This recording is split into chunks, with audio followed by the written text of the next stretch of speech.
But that didn't happen in real life, man. That nigga went up in the sea and his lungs filled. So you shall know after Death death by by pain. You know what I mean? Try and make it out like man made it away. Yeah. Nah, man. Nigga got his lungs filled, man.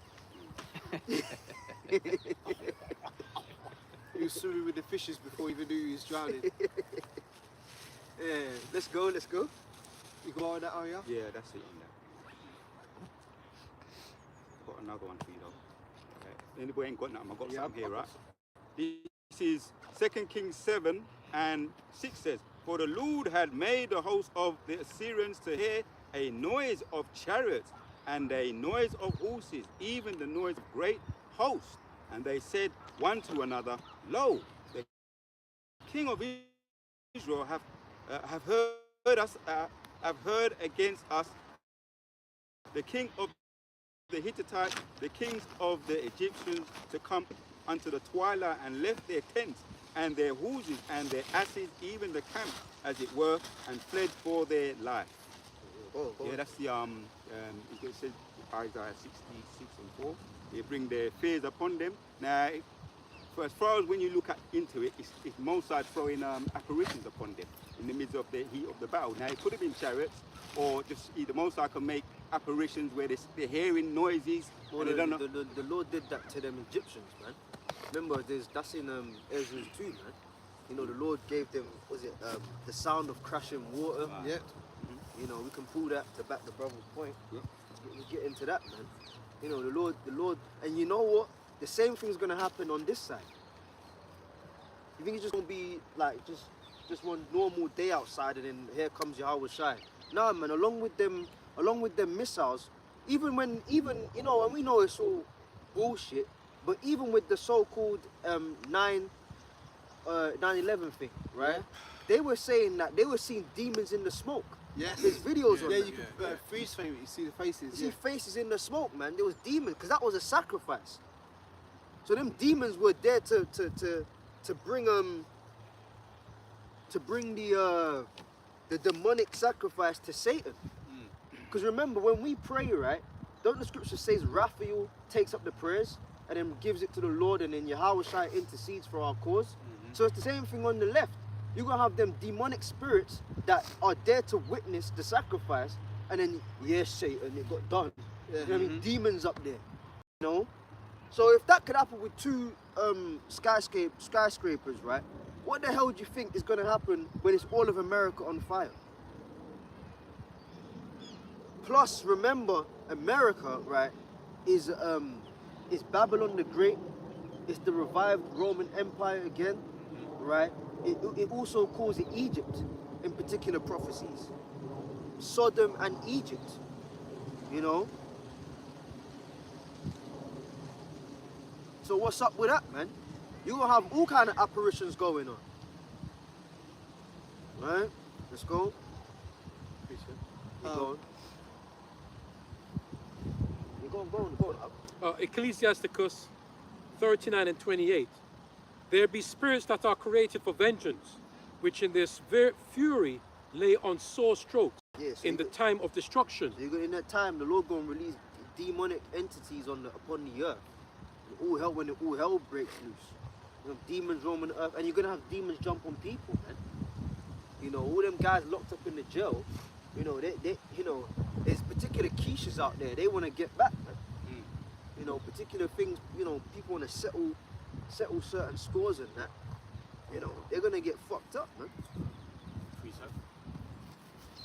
And it says at the time of their destruction. At the time of destruction. Yes. They pour out their force and appease the wrath of him that made them. So who made the demons? Yahweh. Right? And then through Yahweh, he made the spirits, but then how do all spirits come into being? Through Yahweh Shai. So really, who made all spirits? Yahweh Shai. Right?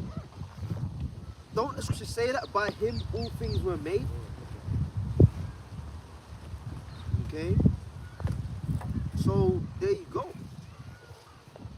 Let's go. Switch that to your portal. Second Maccabees 5 and 1. About the same time, Antiochus prepared his second voyage into Egypt. And then it happened that through all the city, for the space almost of 40 days, there seen horsemen running in the air in cloth of gold and armed with lances like a band of soldiers, and troops of horsemen in array, encountering and running one against another with shaking of shields and multitude of pikes and drawing of swords and casting of darts and glittering of golden ornaments and harness of all sorts. Wherefore every man prayed that the apparition might turn to good. See? You know when people start praying, yeah? You remember when was it? That reminded me, was it Jonah? And then they said every man pray to their God. That, the storm stops. Remember that? Yeah. God. They just said everyone, and even though that's off, yeah, in terms of their gods ain't real, at least it shows you in the ancient world, people were more spiritual. Right. That's more spiritual at least. Like, well, you know what, yeah, let me just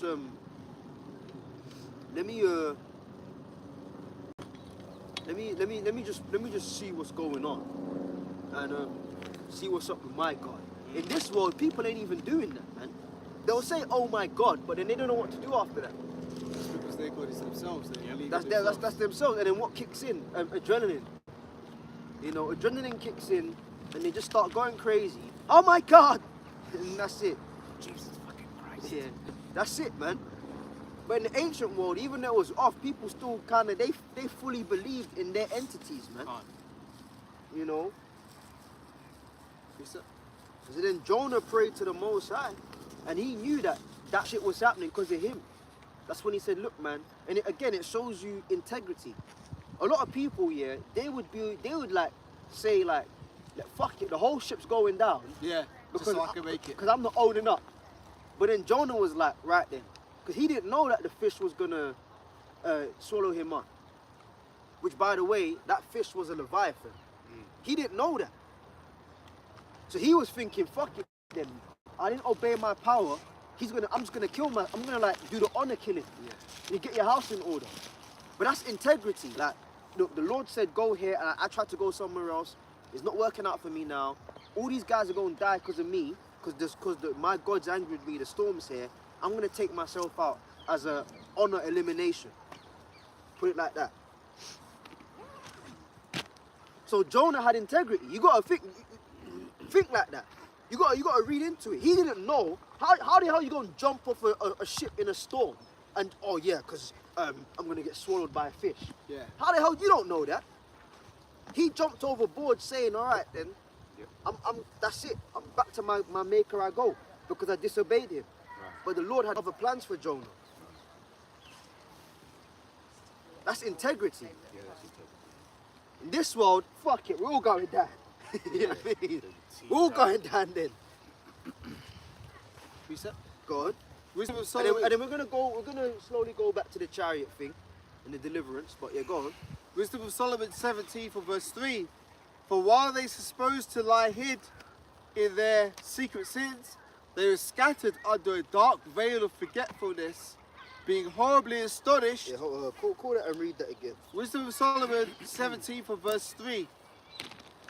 For when they supposed to lie hid in their secret sins, they were scattered under a veil of forgive me.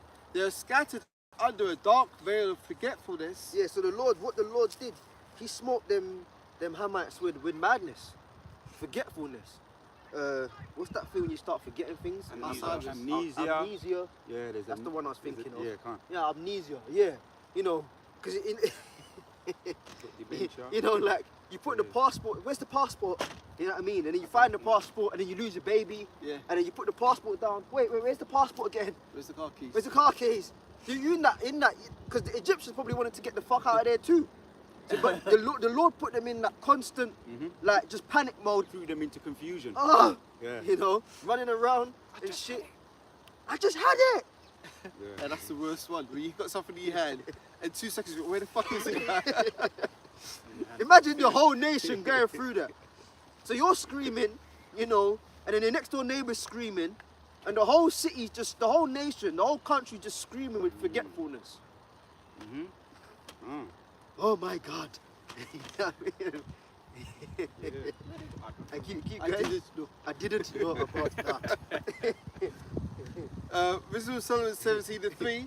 For while they supposed to lie hidden their secret sins, Honey, where are the keys?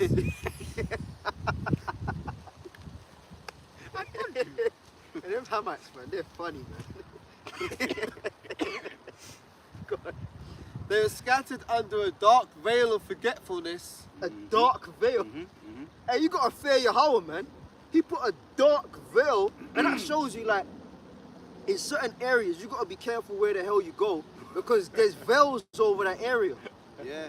Like, you could go to, like, I don't want to start naming places in England, but you could go to certain places, and like, you're not even a part of that spirit, but just because you're there, it's like, how do I put it? You can't help but be under it, because you're under that vicinity of whatever spirit is over that area. You start, and then if you stay there too long, you start talking like them, then your mind starts thinking like them, and it's like, what the fuck? You're fully assimilated. You know, you could go to these busy shopping areas, you know what I mean, and then, in shopping cities, you know, like, look at this. What do you think about that, babe? Yeah? This and that. And then you just go there for one thing, but because you get too into the spirit of that, next thing you know, you're on that. Oh, I might get that. Yeah. Then I might get that. And it's like, what the fuck is going on? Yeah, because there's a veil. There's a shopping demon. You know what I mean? There's a mirth demon. There's a club demon. You know what I mean? You go in a club. The club demon, you know. There's a lot of demons out here. Now, certain demons look a bit more well presented. You know what I mean? You got a golf demon. That's a reserve. Yeah. That's a demon, because you don't stand like that. Statue demon. You know what I mean? You don't observe like that, but you go play the golf with them. He may have a manager at work, you know, as a team gift. Yeah, we're gonna go play golf, guys. Yeah, mini golf. He take you to the golf, and now you just all that shit. That's a vicinity, man. You know what I mean? You got the leisure centre demon. You know, you walk in the leisure centre, there's that chlorine smell. Yeah. And it brings you back to that hedonistic kind of like Speedos. Yeah. You go in the David Lloyd. Yeah. You know what I mean? You go in them changing rooms. You got Edom. I used to see it all the time. Edom with the dicks out. Yeah. So Bob. Yeah. How's the wife? Yeah. And it's like, are you not gonna like put your shit away, man? You know? And it's like, no, because that's the demon. That's that Greek demon. Hedonism. So you gotta be careful where the hell you go, man. Yep. Now that don't mean don't go out. No, you gotta go out. You pray before you go out, but you gotta make your lifestyle a very much in and out, in and out. Quick hitters. Get what you need to get. You know, because if you stay out there too long, next thing you know, it's just that. They're trying to turn you. And you try to fight it, but you have to realize that the vicinity thing is bigger than you, because you're there. Can I say something? Yeah, go on. Because I remember I was talking to you, Kelly, earlier I was talking to you that when I used to do my late, you know, this is before the truth, this is when I was in that Jehovah's Witness thing. My late night joggings, right? And you remember I mentioned about the Doctor Who TARDIS. Yeah. When you go in the TARDIS, right, it goes, ooh, and then it comes out somewhere totally different. Anyway, I was doing this late night jogging, what I used to do, don't do it no more. And I ran into a particular, I knew it well, and I ran into a particular spot that I know well. And when I went in, I come out somewhere else, man. Talking about that, what do you call that? Vicinity demon.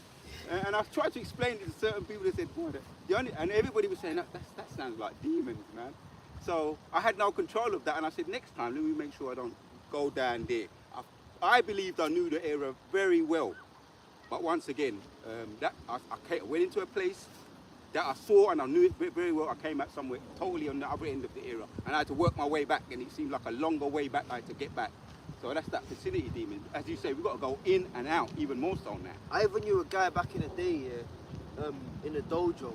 This white guy, you know, presumably like, you know, English Edomite, and like he was into that. He was into the martial arts heavy, yeah. And he had a Moabite demon on. No, he had an Ammonite demon on him. So like, he'll practice the arts and that. He come to say hello. That's the old one too. Yeah, he temper now. Make collabs. Old wise dog.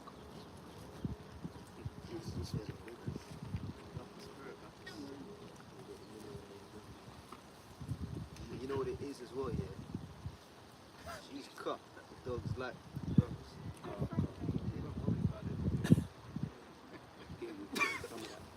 Get some good energy to take home.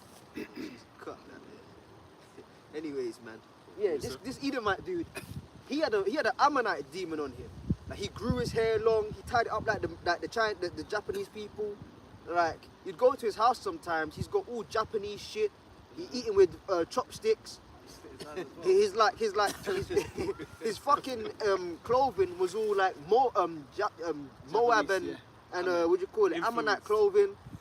And I'm like, wait there a second. Like we all do this martial art, but your whole life has become this.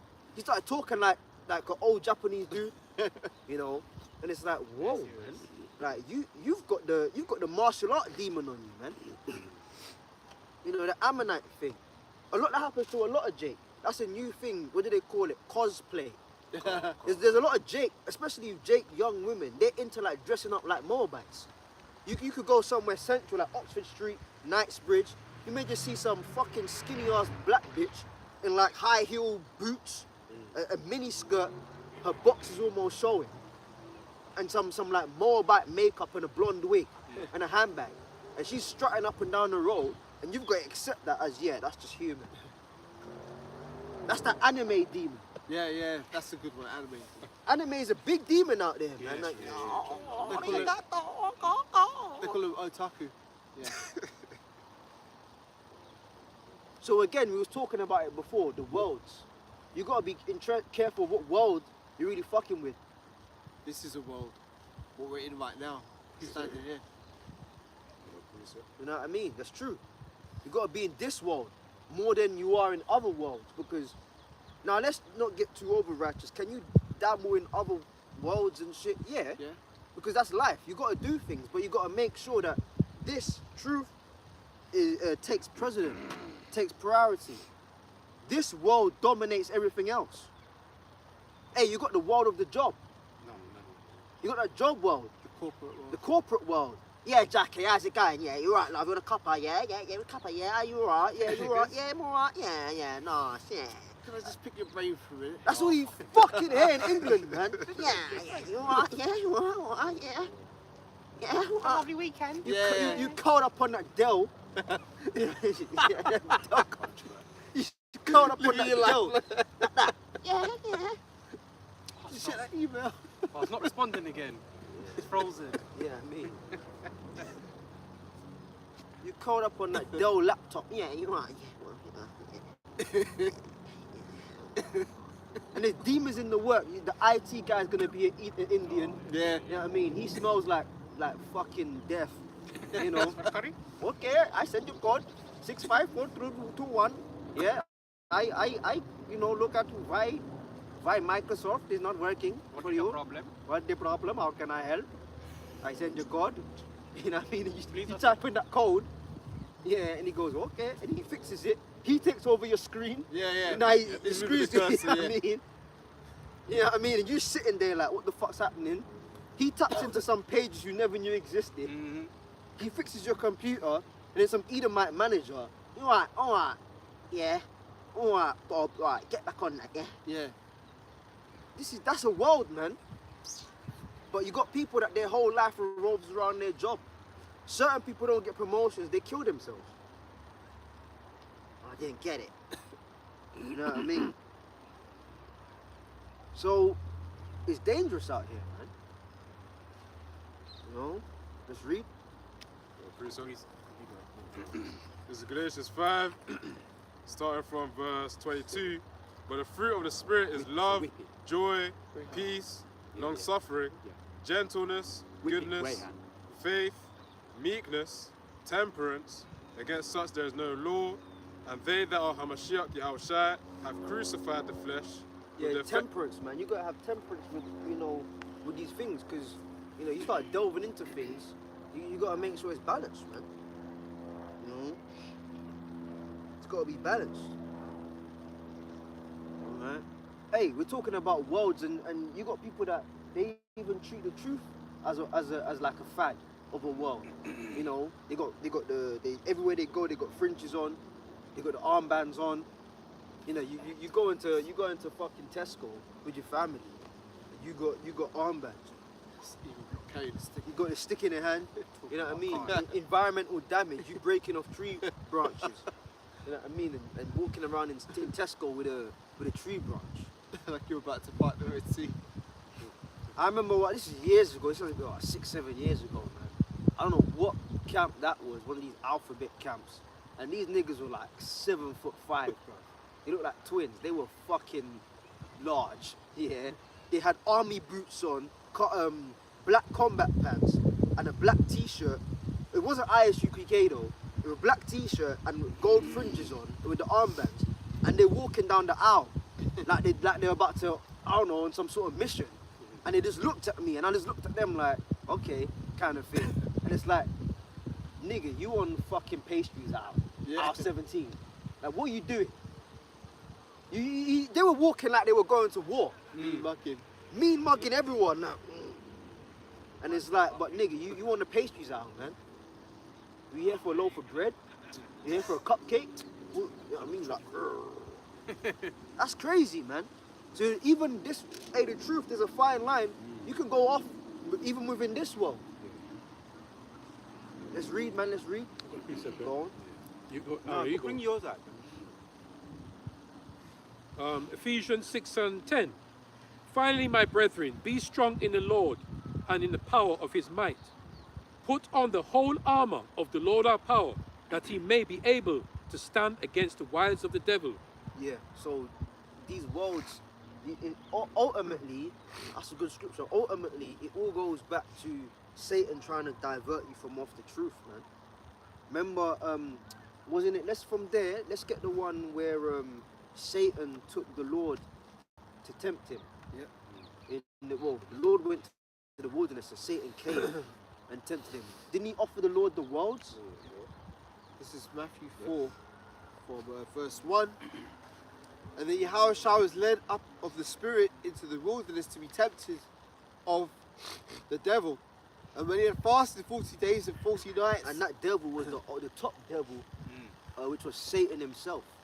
And when he had fasted 40 days and 40 nights, he was afterwards and hungered. And that's when the tempter came to him and said, if thou be the Son of the Most High, command that these stones be made bread. But he answered and said, it is written, man shall not live by bread alone, but by every word that proceedeth out of the mouth of the Most High. Right, so Satan tried it, man. And again, Satan will come at your current weaknesses. You know? So it's because Yahushua was hungry. He said, and he was an hungered. So Satan said, right, let me try him with the thing that he's most likely to fold on, hunger. You know? Go. Verse 5, then the devil taketh him up to the holy city, and setteth him on the pinnacle of the temple, and saith unto him, if thou be the Son of the Most High, cast thyself down, for it is written, he shall give his angels charge concerning thee, and in their hands they shall bear thee up. See, so Satan knows the scriptures, man. Because you can try and do something, and then sometimes Satan, you know, that's a demon. Like Satan will put scriptures in your head to try justify going off. Yeah. You know what I mean? Well, you know, the Bible actually says, yeah. So technically, you're not technically, technically, yeah, I'm alright with that. You know? How you gonna take a man to a pinnacle and say jump? Well, the Bible says that angels, you know? And you gotta remember, Satan's got power too. And Yahushua was physically weak at that point because he hasn't eaten, right? So to take a man up, look, man, you know, like, you know, what was it? The vehemency of his strength when the angel picked up, what's his name, by the hair, Habakkuk and that. You know, Satan can do that too. You got Satan just transporting your house. Now you got wind blowing, you looking down, you know, and all that shit, man. You know, and then Satan started showing him, we're going to read it. And Yahushua said, it is written again, thou shalt not tempt thy Lord thy power. And the devil taketh him up into an exceedingly high mountain, and sheweth him all the kingdoms of the world and the glory of them, and saith unto him, all these things will I give thee, if thou wilt fall down and worship me. So Satan showed Yahweh Shai holograms of kingdoms to come. You know, he showed him the current Roman Empire at the time. Okay, I believe you had the current Caesar when was it Augustus Caesar? Yeah, Augustus was the Caesar when Yahweh Shai was on the scene, and then you had Pontius Pilate was the governor over Israel. Because remember, we'd been conquered, and then pretty much it was an agreement had been made. Essentially, is what I'm saying. The agreement was you can worship your God, you can have your temple, but you've got to pay taxes onto Caesar. So Augustus Caesar was the Caesar on the seat at the time of Yahweh Shai. Okay, and then you had bullshit kings that were set up as an alliance agreement. That bullshit king was who? Herod. Okay. All right. You had the Antipater, and then you had Herod's son, because Herod is not a name. Herod's a title. All right. Because remember, Herod died. Remember, the Lord, the angel told Joseph to take Mary. Take Mary and Yahweh Shai to Egypt until I bring thee word. That Herod died. But then there was a Herod that was on the scene when Yahweh Shai got sent to him when he got arrested. Yeah. So that shows you Herod's not a fucking name. Herod is a title. Just like Pharaoh's not a name. Pharaoh's a title, so it's always going to be passed down. Pharaoh, Herod. So it would have more than likely been Herod's son. The Herod that was on the throne when Yahushua was a baby, he died, and then his son took over. That means, I don't want to get too deep into it or anything, but that means Herod at the time probably was about at minimum about maybe 2-3 years younger than Yahushua, if you do the maths. So that Herod was probably, what, 30 or 29 at the time, because he would have taken over in succession from his father. Because remember, they said kill all the babies 2 and under. So give and take a couple of years or whatever, however long it took, the Herod that saw Yahushua when he was arrested was either the same age, or no, not same age, he had to be younger by default, but slightly younger than the Lord, let's just put it like that. So you do the maths, you get into the time and the history, it all adds up. Right? So he was a bullshit king set up over Israel. But really it was a political move that was basically saying we're in alliance with the Romans. Yeah, we can have our temple, yeah, we can worship our power, but at the end of the day, the state was governed by who? The Romans. That's why you had Jake that were hard up about it. Well, I ain't fucking doing that. I ain't paying taxes. But then the Lord, you remember then they gave him the denarius? Yeah. And he said, whose inscription was it? Is on it? Caesar's. Caesar's. So give to Caesar that which is Caesar's, and give to the Most High that which is the Most High's. Right? And then the total takeover happened when? At 70 AD. Which the Lord told them about, man. In Matthew the 24th chapter. You know, don't even go in your house and take your coat. Just fuck off. Just flee. You know, just get out of there. And they didn't listen, and they built the wall around it. And then they got slaughtered, man. Okay? So was Yahweh Shai a prophet too? Yeah, he was.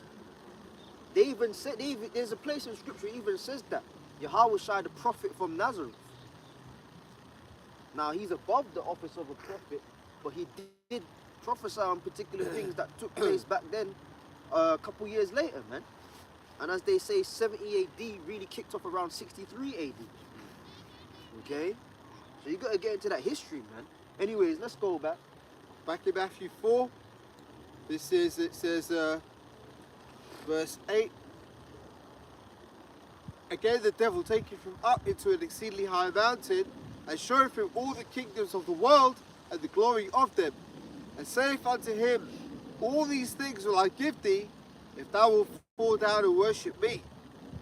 Then saith Yahushua unto him, get thee hence, Satan, for it is written, thou shalt worship the Lord thy power, and him only shall they serve. Right, there you go. So Satan showed him New York, London, you know, Sydney, Australia, Dubai. Oh boy, Dubai. Dubai, you know. Yeah, Satan showed him all of that, you know. And Yahushua rejected it. So we talk about deals. We talk about Jake getting deals. Yahushua got a deal, you know. And you got the lower guys that's forcing you to sign these deals. Yahushua got offered a deal by Satan himself, the top guy on the left. That's why the scriptures say we got a high priest that he knows basically the shit we go through, the things we have to, you know, he knows our infirmities and all the struggles and the mental battles and the propositions that get put our way. Yahushua knows. You gotta say it like that. That's that modern English. Yahushua got offered a deal. And he didn't have no music manager to advise him. No, don't do that. Don't, you know, because don't sign that contract. It was just him and the top guy on the left. You know, and Yahushua is over Satan. You know. So Yahushua didn't sign no deal, man.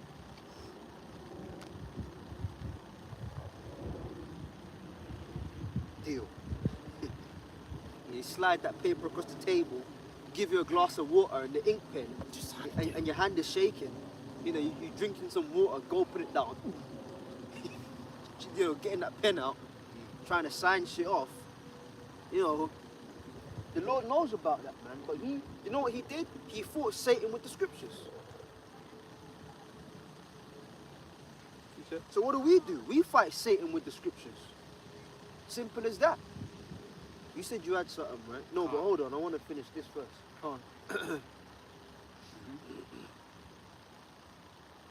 Sign the deal. Sign the deal.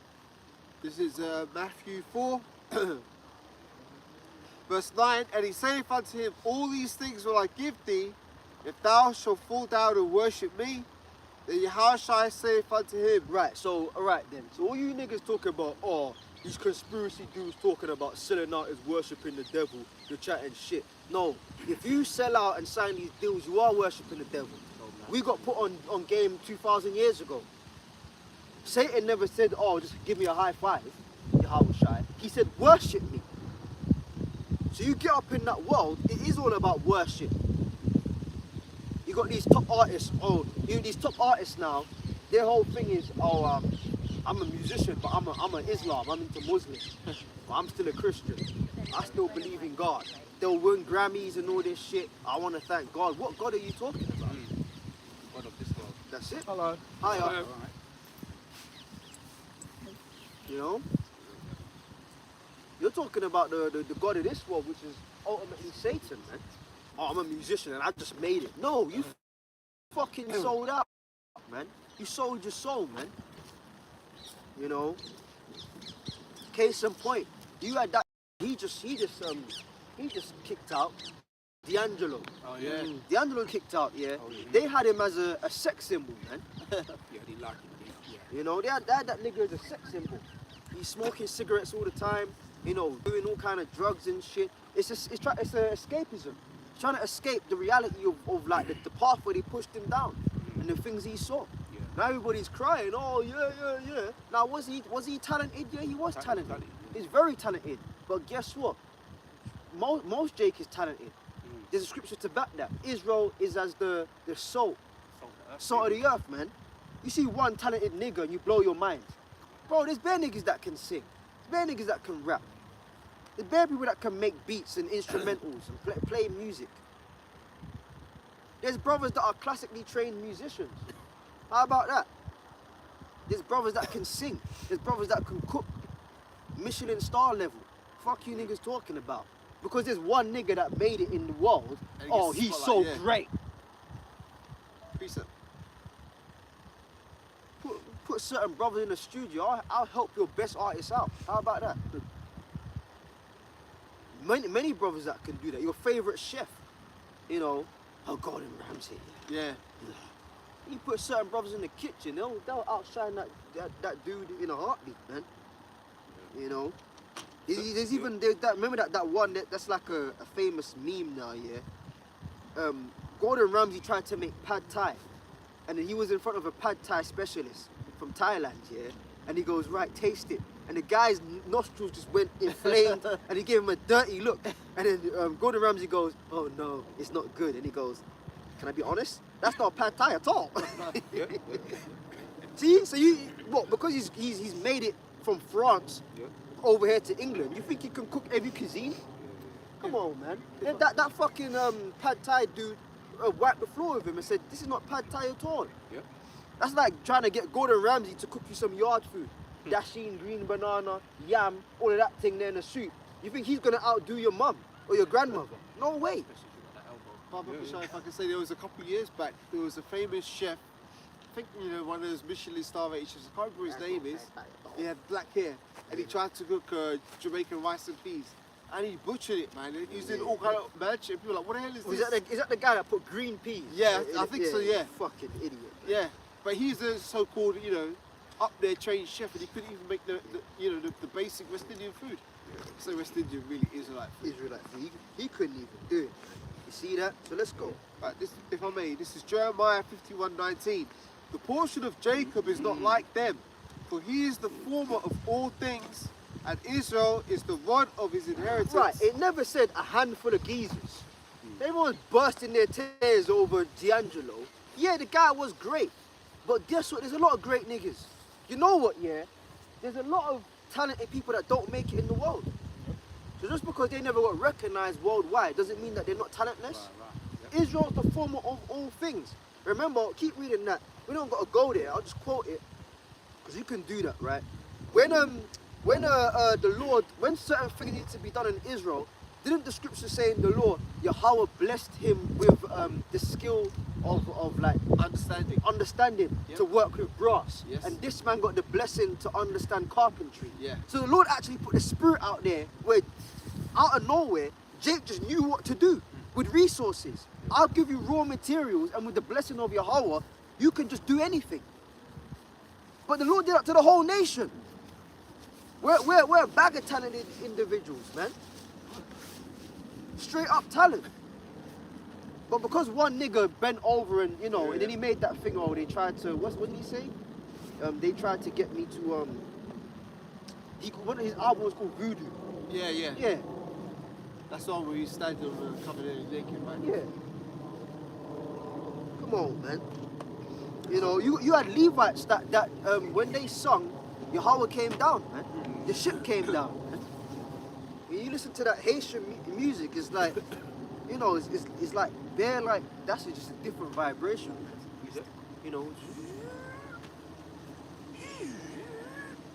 You know, it sounds alien, but it's like it's a different dimension you're tapping into, man.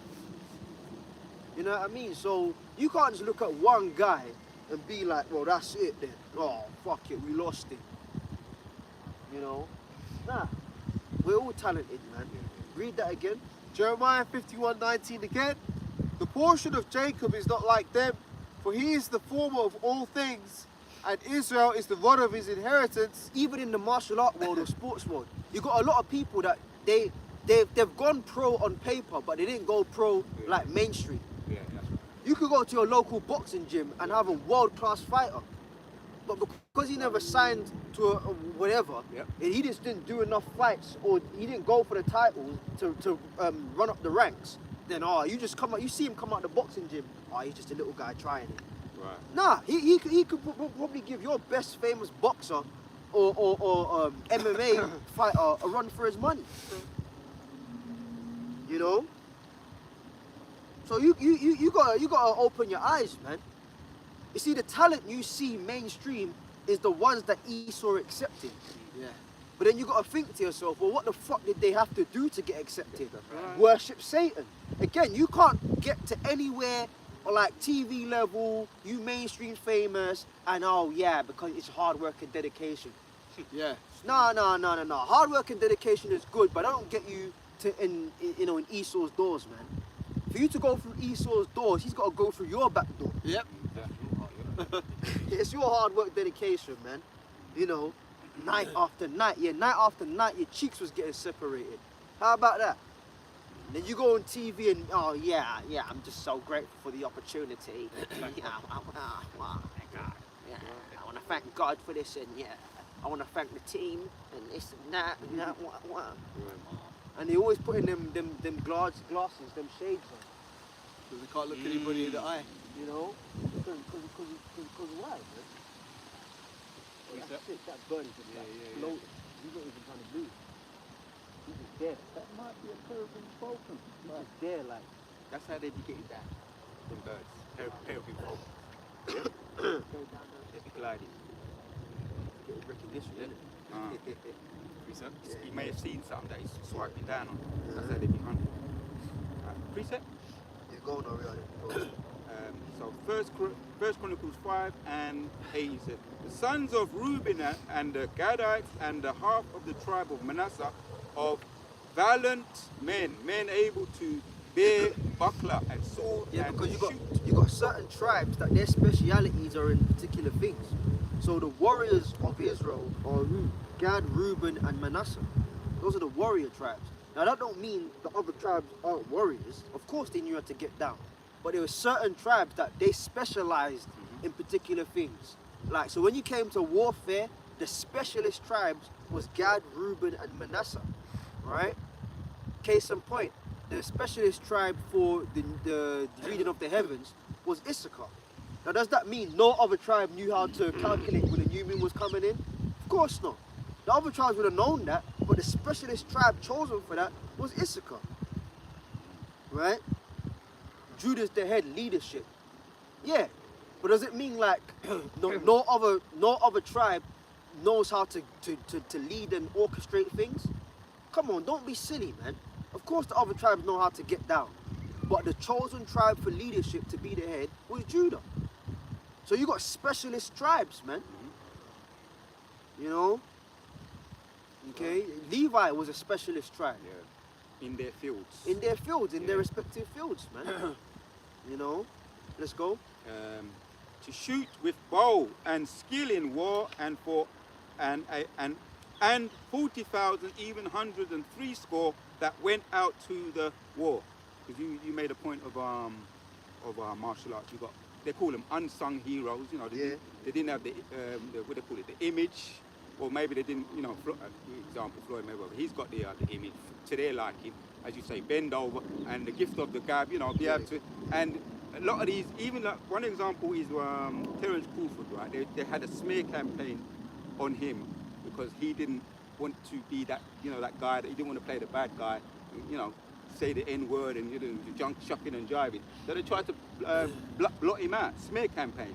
But obviously he had to prove what he could do in the ring, and obviously that's where it matters. But as you say, there's a lot of unsung heroes or people that just, they don't like them, their face don't fit among Israel, or even in the they're in the truth.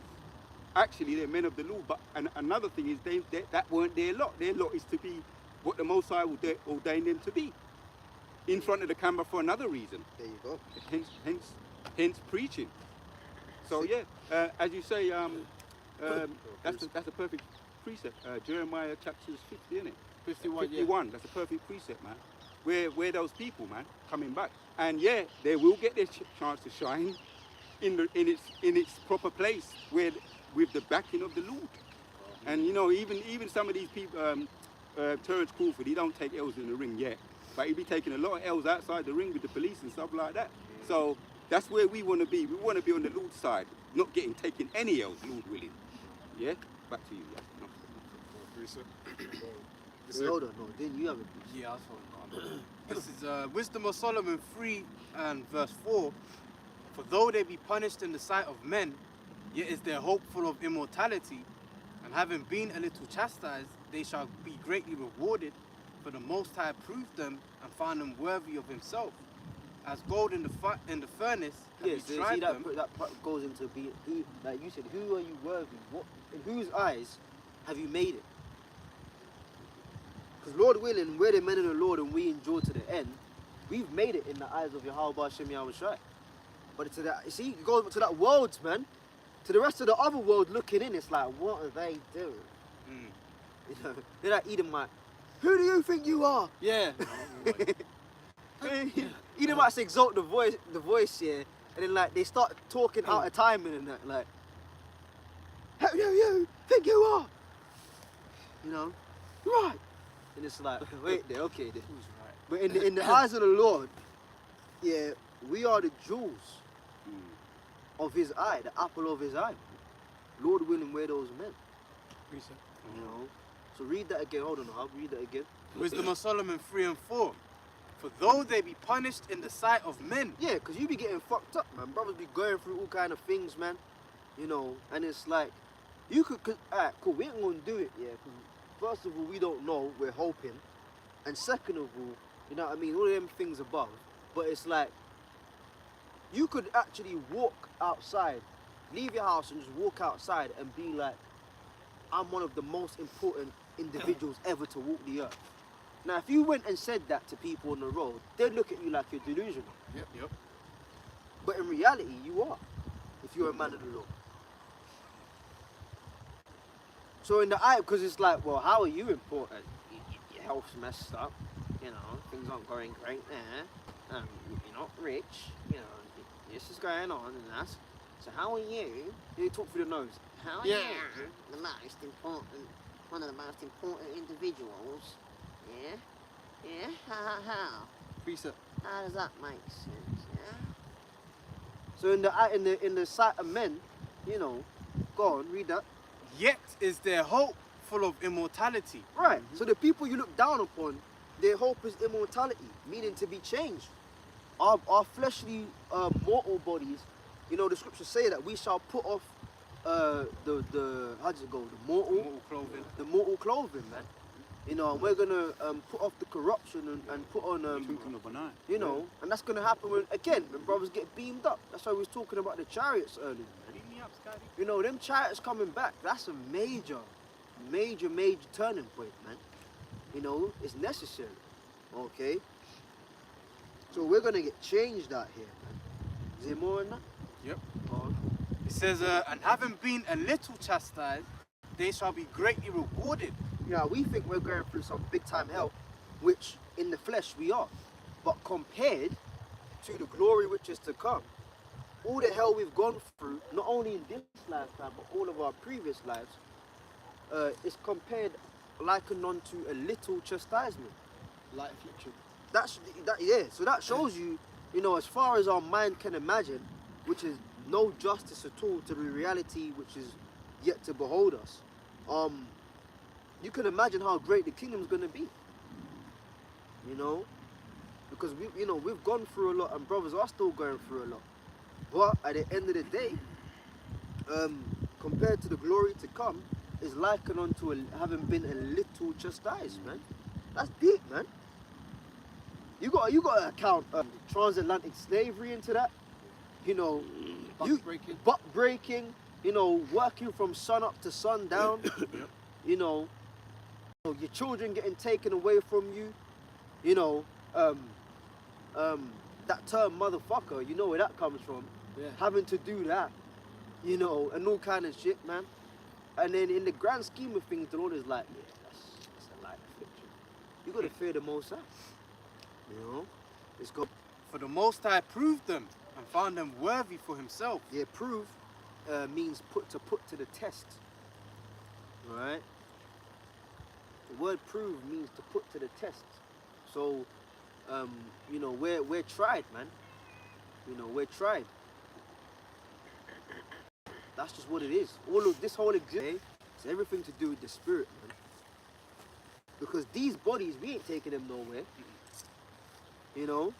You ain't gonna take this body into a chariot. This is gonna get dissolved off, and the Lord is coming back, and we're gonna be changed in the twinkling of an eye. So the changing that's taking place now is what? Is a spiritual thing, man. Okay, let's go. It says, in the furnace have you tried them and received them as a burnt offering, and in the time of their visitation they shall shine and run to and fro like sparks among the stubble. That's that spiritual power. You're gonna be running, you ain't getting tired and that, man. You know, you run up the stairs right now, you out of breath. You know, all kind of things going on. You know, certain things start happening, and you start thinking, man, like, you know, is the Most High about to kill me, man? You know, you can't sleep. You know, you're rolling around in the bed. You know, you get out of the bed, you feel like death. All kind of things happening, man. You start thinking like, what's up, man? You know, is this how it ends, Lord? You know, is this how it ends for me? You know. But then our change, we're gonna be able to run like the sparks in the stubble, man. You know, and you ain't gonna get out of breath.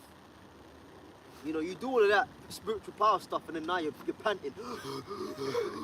Nah. We ain't gonna be doing that, man. You know, we're about to be changed. No more pain. How about that? No more pain. No more sadness. No more pain. No more anxiety. No more worrying. None of that, man. Read. I'm done with that precept. You done, I've got yeah? one then. Hebrews 4 and 15 says, for we have not... Hold on, brothers, I was waiting for. Oh, Wow. yes, he Go on. was. Yeah, so like pertaining to the Jacob's soul.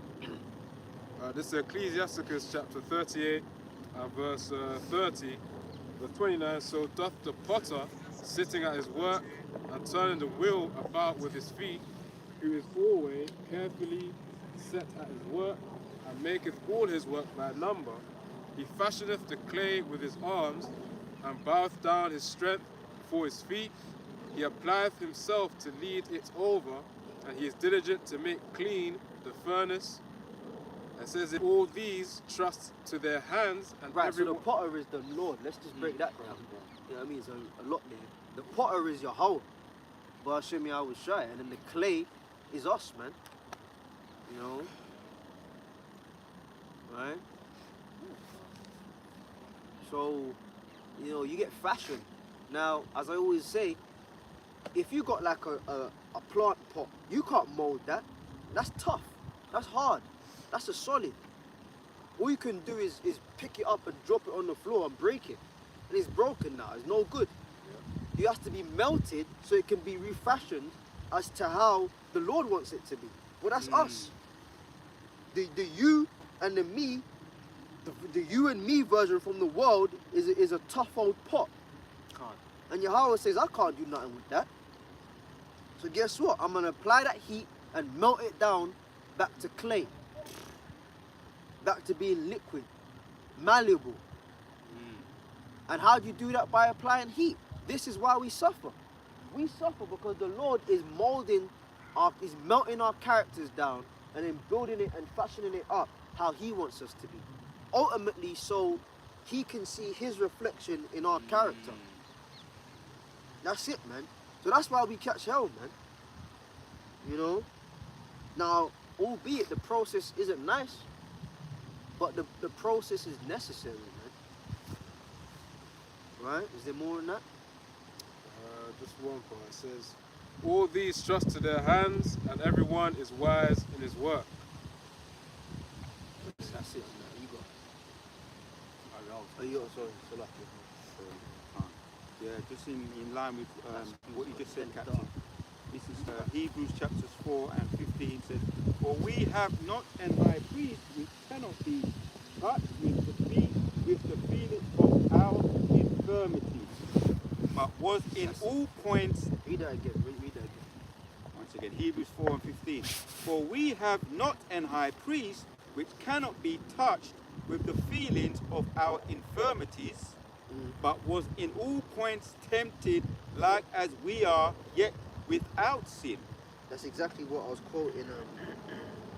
Earlier, man. Yeah. That's what I quoted. I have had it on board as well. Oh, you had that as well. That's the spirit. Spirit. We quoted it, and the two brothers had it on deck. Look at that. Yeah. So the Lord knows what we go through, man. Again, we was reading it in the 4th chapter, how Satan tried to offer him the deals, man. You know? So the Lord knows about that. And you got to remember, he lived other lifetimes. So he knows, because you could say, well, there's certain things Yahushua didn't deal with, so he wouldn't understand. Well, no, how the hell do you think the book of Ecclesiastes came around? You know? And that, man. He dealt with women. You know? And Yahushua, when he came on the scene as the Messiah, as Yahushua, he knew he was all of these people. So that last go round on planet Earth for him was really his perfecting. That's why he said, behold, I have the keys of hell and of death. You know? He accomplished it, man. You see that phrase of the Lord, you know, one of his dying sentences, it is finished. That goes a lot deeper than a lot of people really fathom. Yeah, it's talking about the cross and the punishment of sin, but that statement really goes back to Adam. Imagine having to live multiple lifetimes and go through multiple things and then end up on the cross for 3 hours. And at that point, from the beginning of creation, where the breath was given to man, that man being Adam, which he imparted onto his people, the Adamites, which then went on to be the sons of God, later known as the Israelites. From that point to now, it was all perfected. So Yahushua knows how it feels, man. That's that high priest. Read it again, brother. Yep. Hebrews 4:15. For we have not an high priest. You know when someone's trying to give you advice here, and you know, but you ain't even gone through that. So how are you giving me advice? You get angry at that guy. Because you're talking shit. You ain't experienced what I'm going through. But it's not so with the Lord. Everything we vent to him in prayer, he gets it. The angels don't get it. Because the angels don't go through the earthly experience. It's actually, we ain't going to get it, but it's actually in the scriptures that the angels look down and marvel at us. They don't know what temptation feels like. You know, they don't know the earthly experience that we got to go through. So the angels in heaven really look down at us. You know, we look, oh, wow, I want to be like them. They can transport, they can do this, they can do... The angels be looking down at us like, wow. That's heavy, man. You got angels in the heavens looking at brothers like, whoa, man, he's a strong brother, man. Whoa. But the point is that I'm making, they don't understand the fleshly experience. But Yahushua does. That's why it says he was made a little lower than the angels, meaning he came into the fleshly experience and lived it. So everything we can say to Yahushua, Lord, help me, we're not talking to someone that don't get it. We're talking to someone that very much understands. Because in multiple lifetimes, he lived it. Read it again, bro. Yeah. Hebrews 4:15 again. For we have not an high priest which cannot be touched with the feelings of our infirmities, but was in all points tempted like as we are, yet without sin. Yeah. So Yahushua, you know how heavy that is, man. In his whole life here, was he 33 years on the earth? In 33 years, he didn't go off. That's crazy. I say that's crazy, but I'm not saying, I'm saying it in a good way. Like that's To us, it's crazy. that's crazy, man. But that's like that's brilliant. Yeah. That's phenomenal. That's a phenomenal run. 33 years, and not one time did he go off. And he was in the flesh. But that means what? Because he was in the flesh, but he was connected to the Father. That shows you his relationship with the Most High was strong, man. When you talk about the levels of mastery, to not make a mistake, man. 33 years, and he was like, nah, he didn't do anything wrong. Which also stands testament that Yahushua was a perfect sacrifice. Because remember, the Passover lamb, the priest had to check if there was a blemish. And if there was a blemish on that lamb, you couldn't offer that lamb as the Passover lamb. So Yahweh Shai is our Passover. He is the sacrifice. You know, as John said, behold the Lamb of the Most High, who taketh away the sins of the world, the cosmos. What world are you in? The world of Israel, right? So that means Yahweh Shai had to be without spot and blemish, right? You know. Remember, even the Most High, man. There's certain physical things you can't even be in the congregation. We ain't got. Remember, it's in the law. He that has a flat nose, wounded in the stones, you can't stand in the congregation before Yahweh. So even certain physical things. Now, we're under grace now. So let's say a brother, you know, he used to be, I don't know, he got into some mad fight and his balls got crushed, you know, or he's got some deformity, flat nose or whatever. You know, could he be a man of the Lord? Yeah, because we're under grace right now. We've all got things fucked up with us. You know, really and truly, you're not allowed to sweat when you're doing the office of a priest. That's why they had to wear linen, because when you went in, the Lord don't like sweat, so you can't even sweat. So let's say it's summertime and you're sweating at camp. Technically, you should get a laser beam. You know, there you go. So that shows you we're under grace. But the point is, Yahweh Shai, for us to get that grace, he had to go through it. So he had to be the lamb without blemish, man. So again, he understands.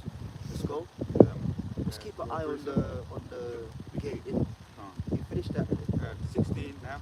Let us therefore come boldly unto the throne of grace, that we may obtain mercy and find grace to help in times of need. That's an admonition for us, man. Come with confidence. That's what he's saying there. Come with confidence, because I've done it for you, man. As you say, I paved the way for you. Approach in confidence. Yeah, you're going through some shit, as you say, Captain. Yeah. We be going through some shit, all of us, you know. We all got testimony. But come, put it before him, you know. You know what I mean? Don't even hesitate, man. I've been there, done that. If anyone can say I've been there, done that, got the t-shirt, it's Yahweh Shai. That's it. That's it. You got, bro? Yeah, this is Matthew 11, let's start from verse 28. It says, Come unto me, all ye that labor and are heavy laden, and I will give you rest. Take my yoke upon you, and learn of me, for I am meek and lowly in heart, and ye shall find rest unto your souls, for my yoke is easy and my burden is light. You're going. It says, reading again, this is Matthew 11 and 28. Come unto me, all ye that labor. That's talking about us, of whom are servants of Yahweh Shai, laboring in this work. And of course, as we make these videos, as we come out to camp, that's part of the labor. And it says, and are heavy laden. Again, example of that is the different afflictions that we go through. Some more physical, some more mental. It says here, and I will give you rest. So of course, through Yahweh Shai, that's why when we pray daily, you know, we're actually trying to get that peace, that rest from Yahweh Shai. And that's why he says, take my yoke upon you and learn of me, for I am meek and lowly in heart, you know, which also goes into Captain's point, because of the fact that he's also gone through those afflictions. He's lived in the flesh. So of course, the same way a good leader, that's an example of a good leader. If he's already gone through the experience, he's able to guide those of whom are also going through the experience below him as well. Yeah. You decide one day, yeah, you know, you got enough money, I want to learn to fly a plane. You do ground school, you pass ground school, now you can get in a little one-engine plane. And then you meet the instructor. So how many years you been flying, instructor? Oh, I don't know anything about planes. Well, you're going to get in the plane with him. No. You're going to end your life. Yeah. You may figure out how to take off, but you don't know how to control that shit. No. You're going to kill yourself. Again, as we were saying, you don't trust someone that ain't got experience. Why would I listen to you? You know, you got them. I call them Sky TV boxers. You know, they just sit down and watch the Sky.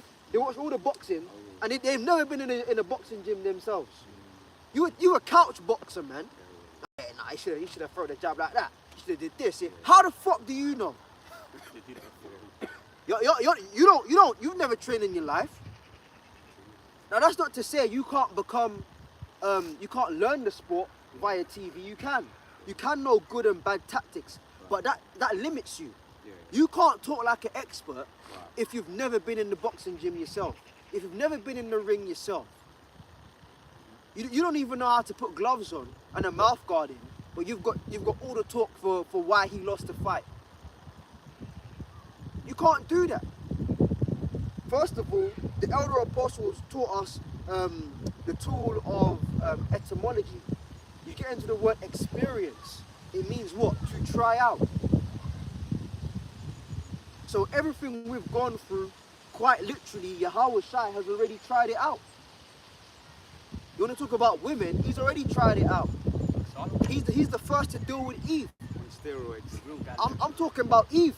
Eve herself. That was the wife of Adam. You know? Oh no, but wow. Yahweh Shai's been there, man. Alright? So you ain't got nothing to tell the Lord. We ain't got nothing to tell the Lord. I ain't got nothing to tell the Lord, man. We gonna tell Yahweh Shai. No, Lord, you see, because my things a bit complicated, yeah. You know what I mean? That's pride, man.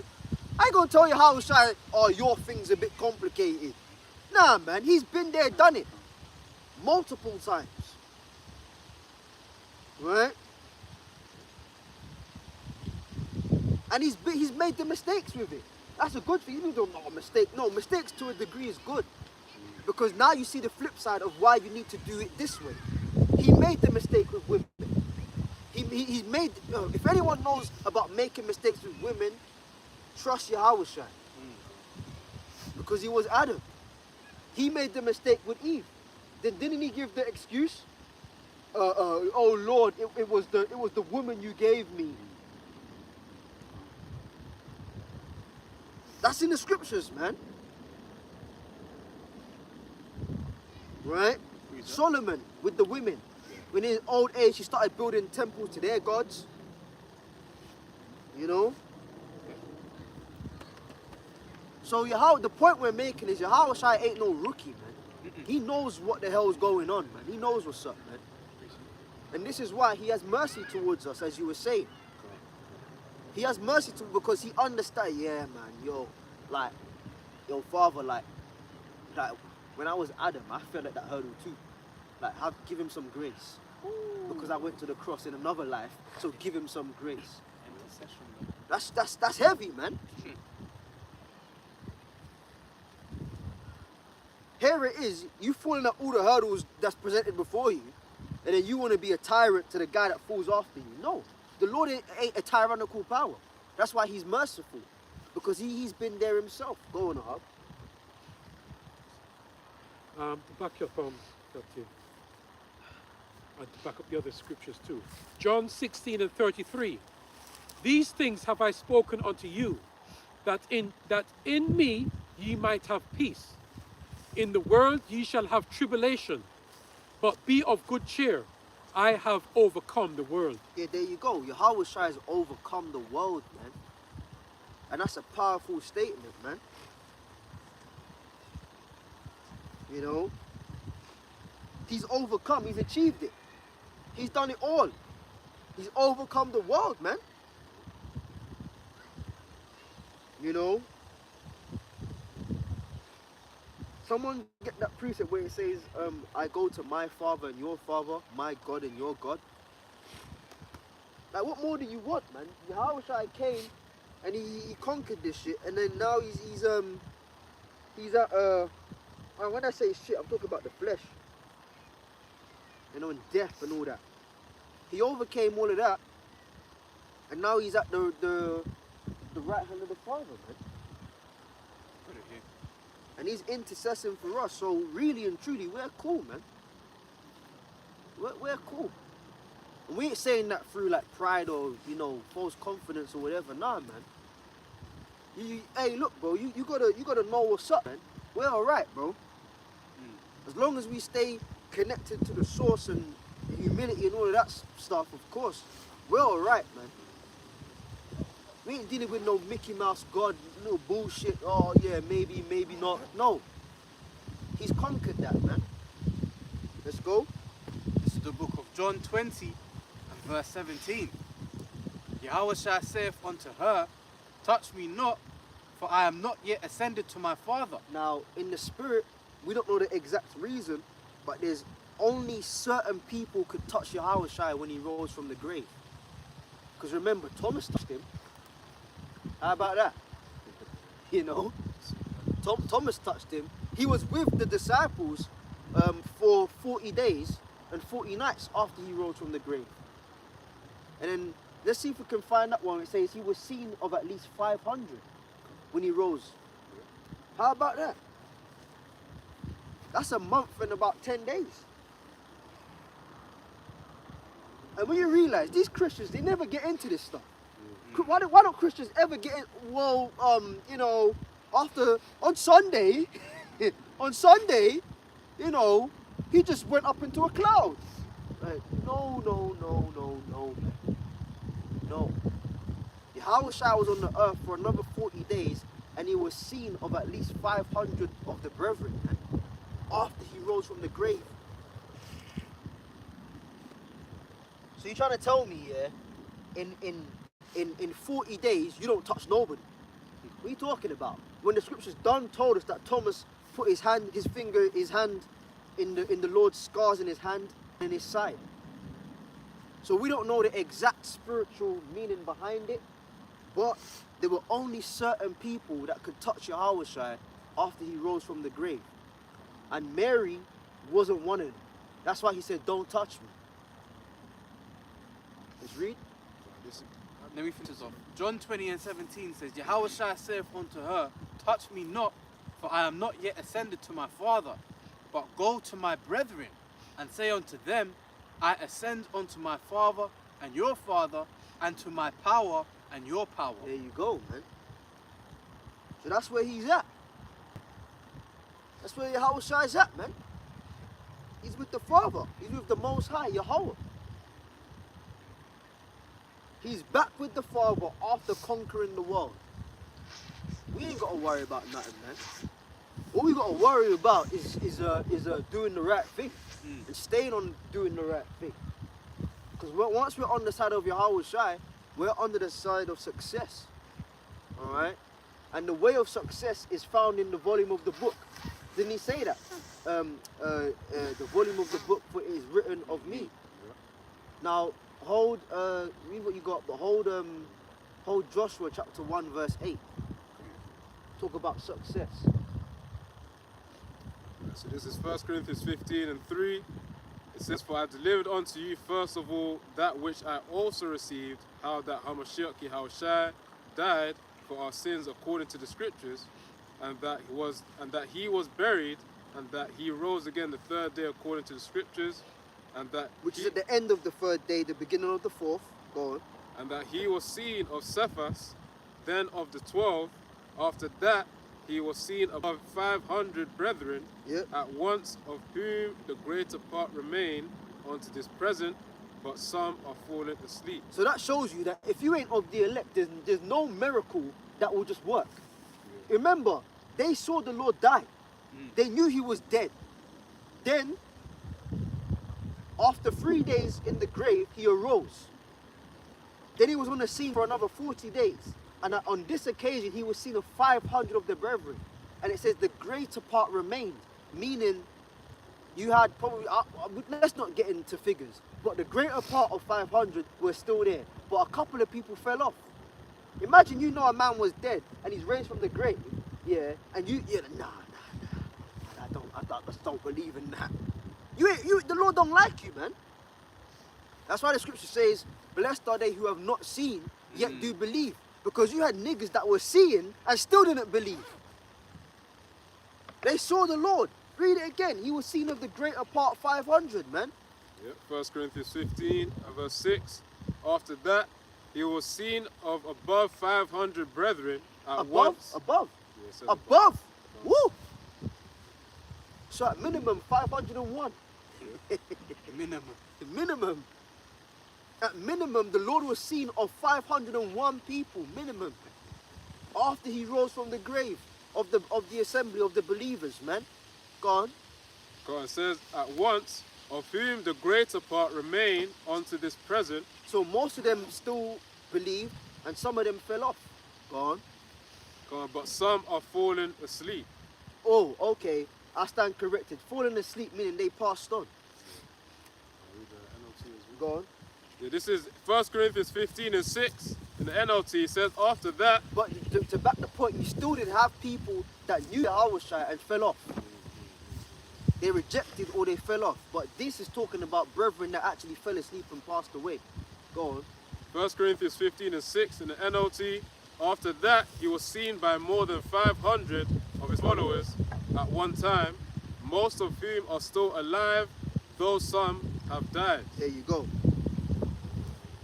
Go on. Is that it? Yeah. That's Alright, what's the other one I called for? Joshua 1 and 8. I got that. This is Joshua 1 and 8. It says, this book of the law shall not depart out of thy mouth, but thou shalt meditate therein day and night, that thou mayest observe to do according to all that is written therein. For then shalt thou make thy way prosperous, and then thou shalt have good success. Yeah, so you talk about success stories. We're going to be successful, man. You know? We're going to be successful. Why? Because Lord willing, we follow the book through to the end. You know, finish our course. Read that again. Come on. Joshua 1 and 8. This book of the law shall not depart out of thy mouth, but thou shalt meditate therein day and night. No, hurry up. That thou mayest observe to do according to all that is written therein. But then thou shalt make thy way prosperous, and then thou shalt have good success. Because you know, even in the Apocrypha, it tells you that if you desire a kingdom and you desire rulership, then honor wisdom. Yeah. Wisdom is the principal thing, man. Alright? The only reason why people pave their own path and go their own way is because they lack the patience that's required, man. Here it is. That's why, again, we spoke about in Wisdom of Solomon 3. For though they be punished in the sight of men, yet their hope is full of immortality, man. Because what we're fighting for, what we're laboring for, is what's going to be set for eternity, man. Alright? There ain't going to be no, oh yeah, you know, because the way Jake has it now, someone can come steal your shit, come mess up your shit, you know. Esau can come mess you up, man. But hey, man, we're laboring for something that's eternal, man. Alright? We're promised good success if we follow this book of the law. So that's what we're doing.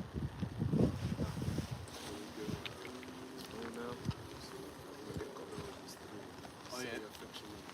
Yeah. Set. That's what we're doing, man. We're setting our affection on the things above, man. Give us like 5 and then we'll Okay?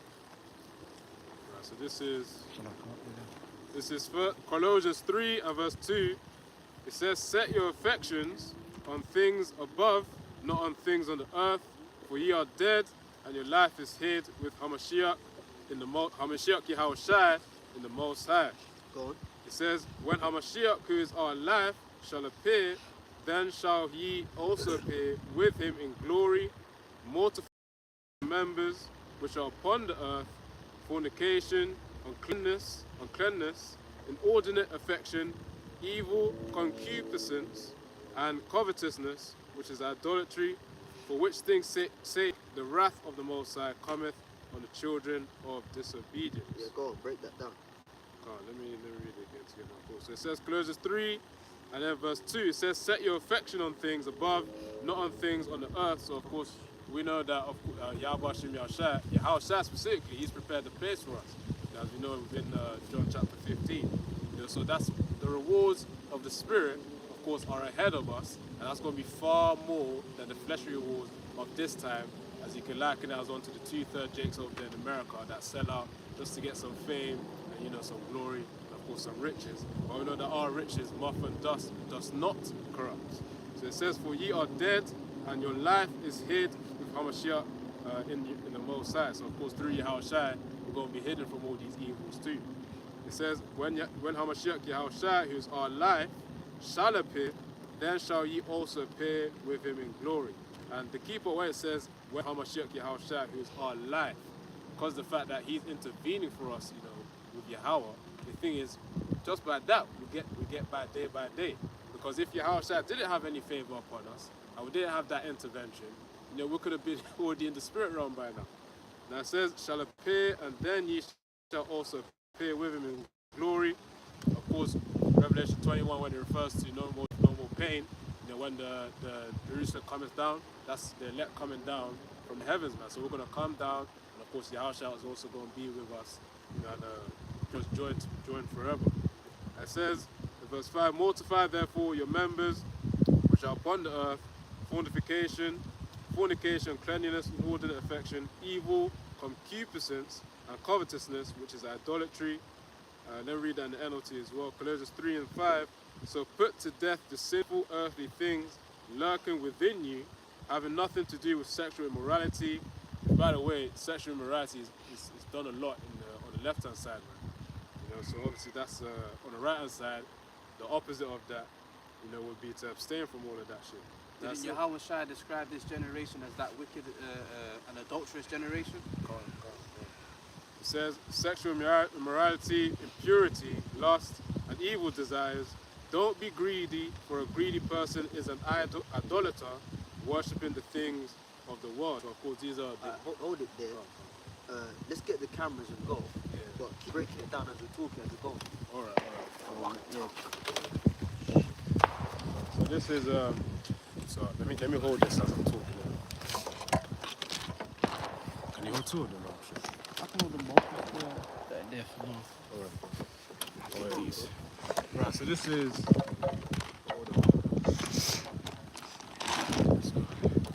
Yeah, so Colossians 5 and then verse 5, it says, so put to death, in the NLT, so put to death the sinful earthly things lurking within you, having nothing to do with sexual immorality, impurity, lust, and evil desires. Don't be greedy, for a greedy person is an idolater, worshipping the things of the world. And of course, when you've got those strong desires, it will then cause an individual to do things of which ought not to be done.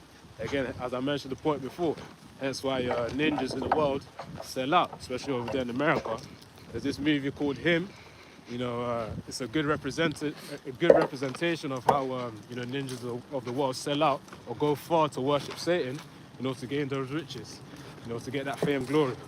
Now it says in verse 6, for which, so KJV, Colossians 3 and 6, for which things sake the wrath of the Most High cometh on the children of disobedience. And the NLC says, because of these sins, the anger of the Most High is coming. And it's true. This pertains to mainly Jake, because they were given the laws, as it mentions within Deuteronomy 28 about the blessings and the curses. It says here, let me get back to the point, Colossians 3 and 6, for which things sake the wrath of the Most High cometh on the children of disobedience as well. And the thing is, the vessels that are made unto wrath are really referring to the heathens, the Edomites, man. But of course, Jake as well, they liken themselves as heathens too, because they're forsaken Yahweh Hashem Yahushua. You try to preach unto them, it goes over their head. So it says here in verse 7, in the which ye also walked sometime when ye lived in them, but now ye also put off all these: anger, wrath, malice, blasphemy, filthy communication out of your mouth. It says, lie not to another, seeing that ye have put off the old man with his deeds. So of course, that's talking about the former person, the former man, which is obviously the man of the world, our former self. And of course, this old man, which you were once there in the world, obviously prayed from all the influences and the evil, all the bullshit you were doing, all of that, no one starts then going to chop off all the impurities through the fire and the afflictions that you got to go through. That's why it says here in verse 8, Colossians 3 and 8, but now ye also put off all these: anger, wrath, malice, blasphemy, filthy communication out of your mouth. Lie not to one another, seeing that ye have put off the old man with his deeds. So again, that old spirit, that worldly spirit of the flesh, putting it away, impurities, purged. Verse 10, it says, and have put on the new man, which is renewed in knowledge after the image of him that created him. So of course, that's then going into, of course, us being, after being purged of the old spirit, the old man, again, the flesh, or the former ways, and then you've adopted the new ways. As you read the scriptures, you're adopting that way of reasoning. That's how we then become the new man, because we pray more and more to apply the wisdom of the scriptures, to understand the scriptures for our Kodash, the Holy Spirit to be placed upon us and to stay upon us as well. That's how that new man is then enhanced. Of course, the Most High is then molding us as clay into that new spirit that's more favored unto him. So that's really the point there.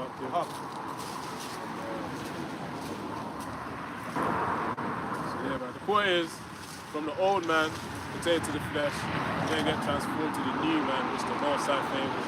Shihaba Shimya Shai favors, because he's the one who he carved us out into that new man, which is a very hard and rigorous process as well.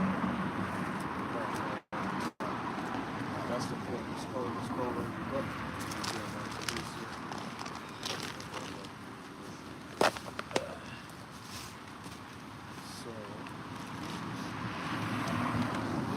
Proverbs 25.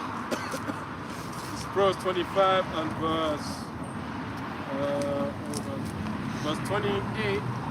It says, "He that hath no rule over his own spirit is like a city that is broken down and without walls." And that's pertaining to Matthew 4, talking about Yahushua. If he was tempted of Satan, I think Yahushua is the pinnacle of the example of having self-control, having that temperance. As we read in Galatians 5 earlier on as well, the fruits of the Spirit, part of it is temperance, man, which is self-restraint. And of course, in order to get that, we've got to pray to Yahweh Shema Shai. Yeah, because Yahushua knew that. That's a good point, because Yahushua knew that if he overcame, which he was always going to anyway, the Father would give him the kingdom. Yep. Right? Get that, brother. The kingdoms of this world are become the kingdoms of our Lord. So Yahushua knew that's that restraint they're talking about. Because Satan is saying, well, fuck that, I'll give it to you now. No cross, no pain, just bow down to me, you get it all now. But that's that restraint. You know? So we gotta be able to play the long game. You know? This truth is not about instant gratification, man. It's about being able to play the long game, man. You know? This is Revelation. Someone take the chair out in case someone wants to sit in it.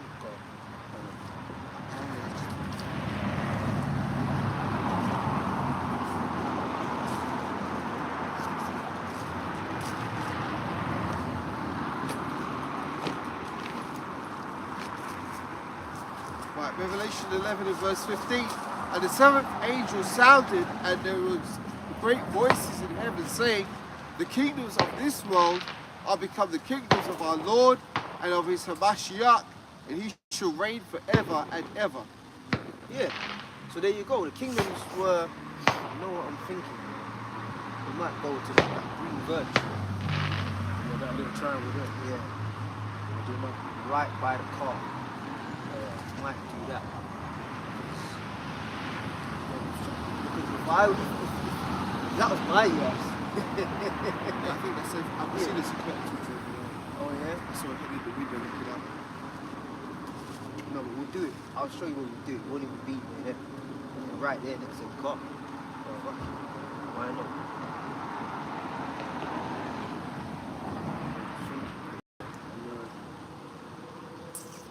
Yeah, read what you got, I'm thinking. Yeah. Right, this is Revelation 11 and 15 again. It says, and the seventh angel sounded, and there were great voices in heaven saying, "The kingdoms of this world are become the kingdoms of our Lord and of his Hamashiach, and he shall reign forever and ever." Yeah, so basically, all the kingdoms of this world are Yahushai's anyway. If you read the book of John 1:1, it says, in the beginning was the Word, and that nothing was made without the Word. So Yahushai had a part in everything that was created, following the mandate of Yahweh. Are we moving it?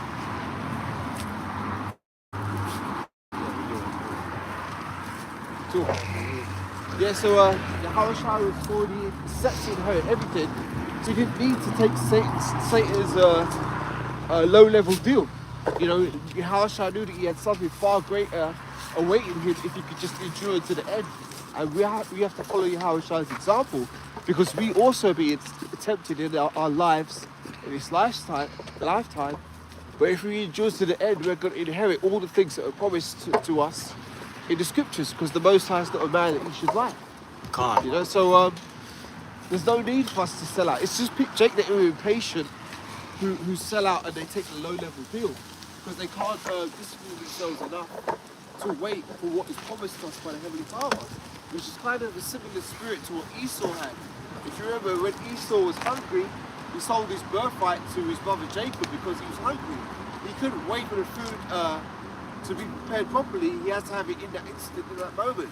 What is it? That's a lustful spirit. You know, that's what Esau's got. And unfortunately, because Jacob's been so deprived of this world, they'll see any opportunity to get up out of their social and economic circumstances. They'll jump at it with both hands. That's why Esau knows that it's hard to deceive Jake and get them to take a dodgy deal, because all they want to do is get out of the curses. But unfortunately, the deals that Esau offers is no way out of the curses. You know, you can become a rich Jake in this world financially, but you're still going to be miserable. That's why, as the captain said earlier, a lot of these Jakes wear shades. You know, they're so defiled in their deeds that even if they've got all the money and all the women, they still feel side because they know that they've had to give up part of their integrity to gain those things on this side. So, just to back up your point, because you mentioned how Jake sell out and ultimately they're still miserable. This is Baruch 3 and 8. Behold, we are yet this day in our captivity, where thou hast scattered us for a reproach and a curse, and to be subject to payment according to all the iniquity of our fathers, which departed from the Lord our power. So this is the thing, man. Jake can't escape the hell. You know, it doesn't. Look, man, if you sell out, you got a record deal, you get that £1 million or that $1 million advance. Look, you just a rich ass slave, man. We still in captivity. You can't decide to not pay that mortgage payment, pay the rent on that house, and think you gonna walk around scot-free, man. The elites don't even need driving license. You need a driving license. So Jake ultimately, no matter how far they go in this world, as long as we have Esau Edom ruling above us, man, we're still in captivity, man. We gotta wait for as you've said to me, that the scriptures are gonna be flipped onto those other nations, man. You know? There's no climbing out of the curses. There's no climbing out of the curses because essentially wherever Jake is scattered, they're feeling this oppression and this affliction, but there's no climbing out of it. The only way out of it is through Yahushua. Because what does it say? Deuteronomy 28 and 68. And no man shall buy you. Come on. This is Deuteronomy 28 and 68, and it reads, "And the Lord shall bring thee into Egypt again with ships, by the way by the way whereof I spake unto thee, thou shalt see it no more again, and there ye shall be sold unto your enemies for bondmen and bondwomen, and no man shall buy you." Right, that word there for buy means to redeem, meaning that nobody's going to redeem us out of the situation that we're in. And what does the scripture also say of Yahushua? Did you get me above a show? It says, "I will take vengeance and I will not meet thee as a man." Yep. No water. This is Isaiah 47. I'll start at the top. Context, right? Points in verse 3. "Come down and sit in the dust, O virgin daughter of Babylon. Sit on the ground. There is no throne, O daughter of the Chaldeans. For thou shalt no more be called tender and delicate. Take the millstones and grind meal. Uncover thy locks. Make bare the leg. Uncover the thigh. Pass over the rivers." Right, all that making bare the leg, exposing the thigh, that's talking about Esau's sister being basically exposed for what it is. You know, this isn't like life was in the 1940s or 50s, where Esau was doing all kind of clandestine shit, getting away with it because nobody knew what was going on because it wasn't printed in the mainstream media. Right. Now we're living in, what, 2025? Yeah, we're in 2025 and it's a whole different ball game because now there's more outlets that are exposing Esau's corruption. You know, once upon a time, Esau owned all the media. You owned all the TV stations, you owned all the newspapers, you owned all the radio stations. He controlled the whole narrative. But through the advent of the internet, what you've had is the uprising of, what you could say, alternative news sources and social commentators who have been basically exposing all the antics of this devil and what he's been getting up to. You've got pages like, what is it, Wikipedia, where people can upload all kind of information, all kind of shit, where Esau doesn't have the filter systems where he could suppress certain information before. Now it's all coming out. So that whole exposition of Esau's system is all a part of his downfall, because his downfall is a systematic process that the Most High is doing. It's not like, okay, one day Esau is in rulership and the next day he's out of power. No, the Most High is having it being revealed over time so that his shame is being exposed. Baba Kushal, can someone get the piece of it? It says, shameful spirit shall be upon that glory. Oh, do you want to say something? Yeah, just want to add something. There was once upon a time when talking about medias, you had 3 channels, then it was Channel 4, then you had Channel 5, going back to like the 80s. And then now, right, an explosion, that's Daniel chapters 12 and 4. Yes. It's an explosion now. Now, you've got the media, social media, that, you know, that word, me, you, YouTube, iPhone. So now, people are expressing their me, you know, me got an opinion now. I got an opinion now. That's a good point. So it's really, as you say, their narrative now is gone more to the side. They still have a certain amount of power, but now everybody else has got an opinion. Yep. This is the thing, because that's why Esau's having to create so many, like, if you notice, since the internet came about, TV channels have just exploded. Now you've got, like, I don't even know, hundreds of channels to choose from. That's all part of Esau trying to pull out confusion. Because when he had just 5 channels, let's say 4 or 5 channels over here in the UK, it was very limited the amount of information that's going out there. But when the internet came out, everybody was uploading this shit, right? Not just on the YouTube, but they're making web pages, blogs, so on and so forth. That's why Esau's pushed even more TV channels now, and more, he's basically pushing more content out there to try and suppress the truth. You know, what was you reading a second ago? I'll not meet thee as a man. Yeah, finish that. Shameful spirit, Yeah. I've got on death as well, right? This is Isaiah 47 and 3. Thy nakedness shall be uncovered, yea, thy shame shall be seen. I will take vengeance, and I will not meet thee as a man. Right, so that shows us that the only way out of these curses is through Yahweh Shai and his sacrifice that he made for us. There's no other way out of it. But there's no other way out of it. But carnal-minded Jake can't see that solution as being viable. To them, it's like, what? So you're telling me we were supposed to wait on some guy to come back in the clouds? Nah, man, that's long, fam. That's long, man. I might not be here next week, innit?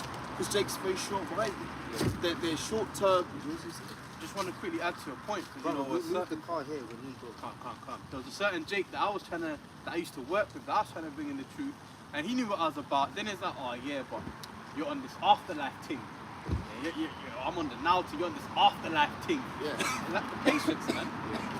There's that song, what are the lyrics? I want it all, I want it now. It's a beat song, I can't remember. But yeah, you've got to be patient in this thing, man. You've got to, what does the scripture say? In your patience possess you your souls. But by the way, patience goes into suffering. So in patience possesses your soul, meaning in suffering, man. You know, brothers got to, you know, learn to suffer, man. This ministry is a ministry of like serving the Lord. But you're going to go through more trying times than easy going times.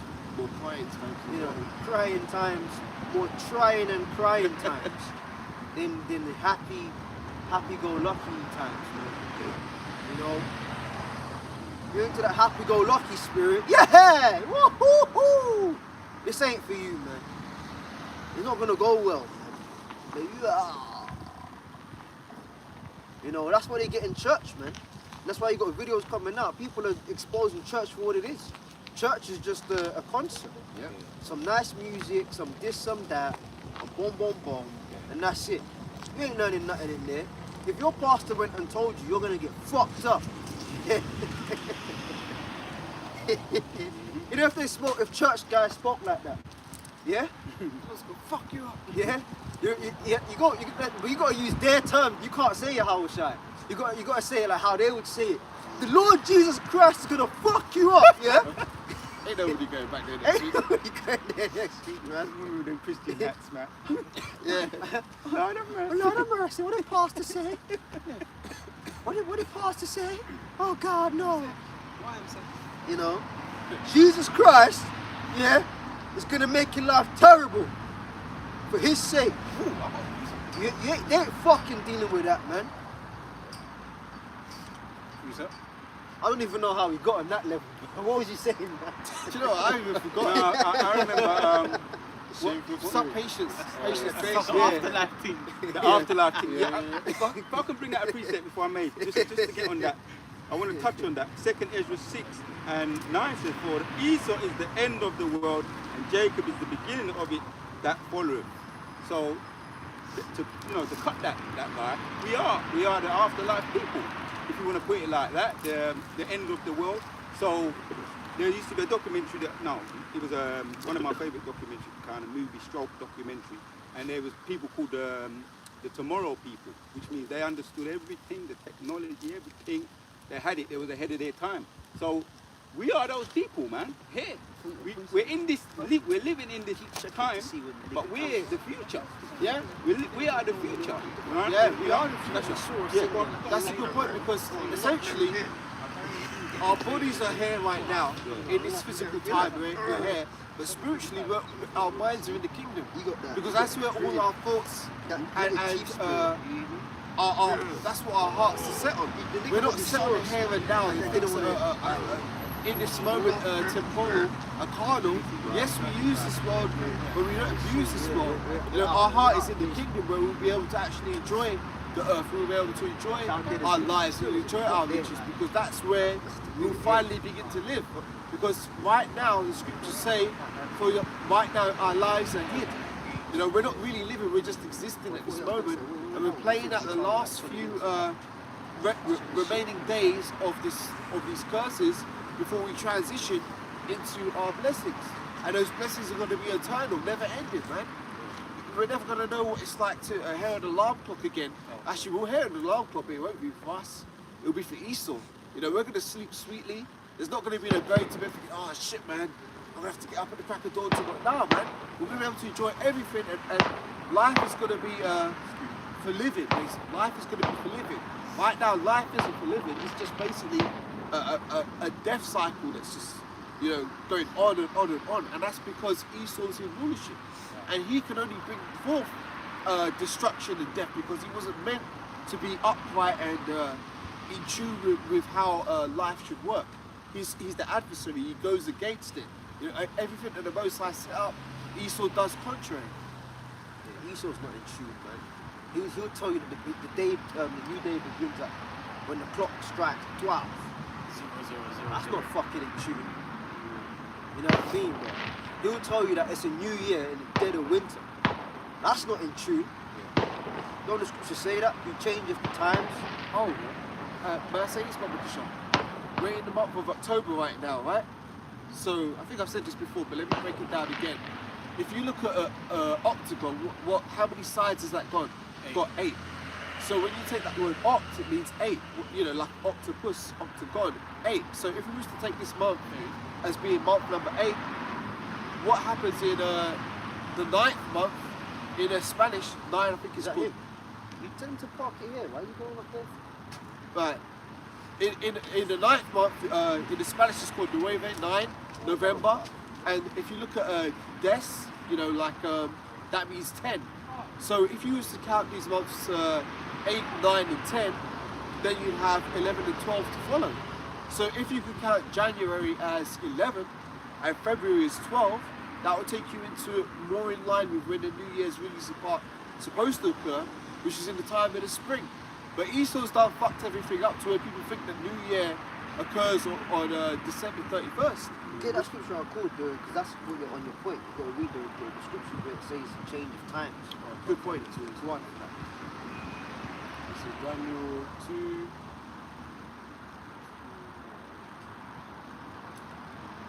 It's Daniel 2 and 21, and he changeth times and the seasons, and he moveth kings. Now, you got calendars. You know, you got, what are we on there now? The Gregorian. Yep. Remember, there was the Julian. Yep. You know what I mean? And then you had also you had the fucking Egyptian calendar as well. Right? Which had what, like something stupid like 13 days to a week, some bullshit like that. 3 weeks consisting of 10 days, 10-day week or something. That's madness, man. And when you check it, Esau that's getting into the whole Egyptian shit. You know who's got a deep, you know you got them black niggas that's into Egypt, Egyptologists, Kemet dudes. But you know who's deeper into Egypt than Kemet dudes? Esau. Yeah. Esau loves Egypt, man. He bases his own sciences and belief system and shit off of that, man. You know? So read that again, you change it, what, the times? Read it again, bro. Daniel 2 and 21 says, and he changeth times and the seasons. Yeah, the seasons, man.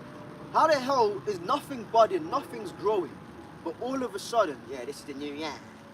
You know what I mean? Have you counting down to 10, from 10, 9. you know, all that bullshit, man. You have your ass counting down, and it's the dead of winter, man.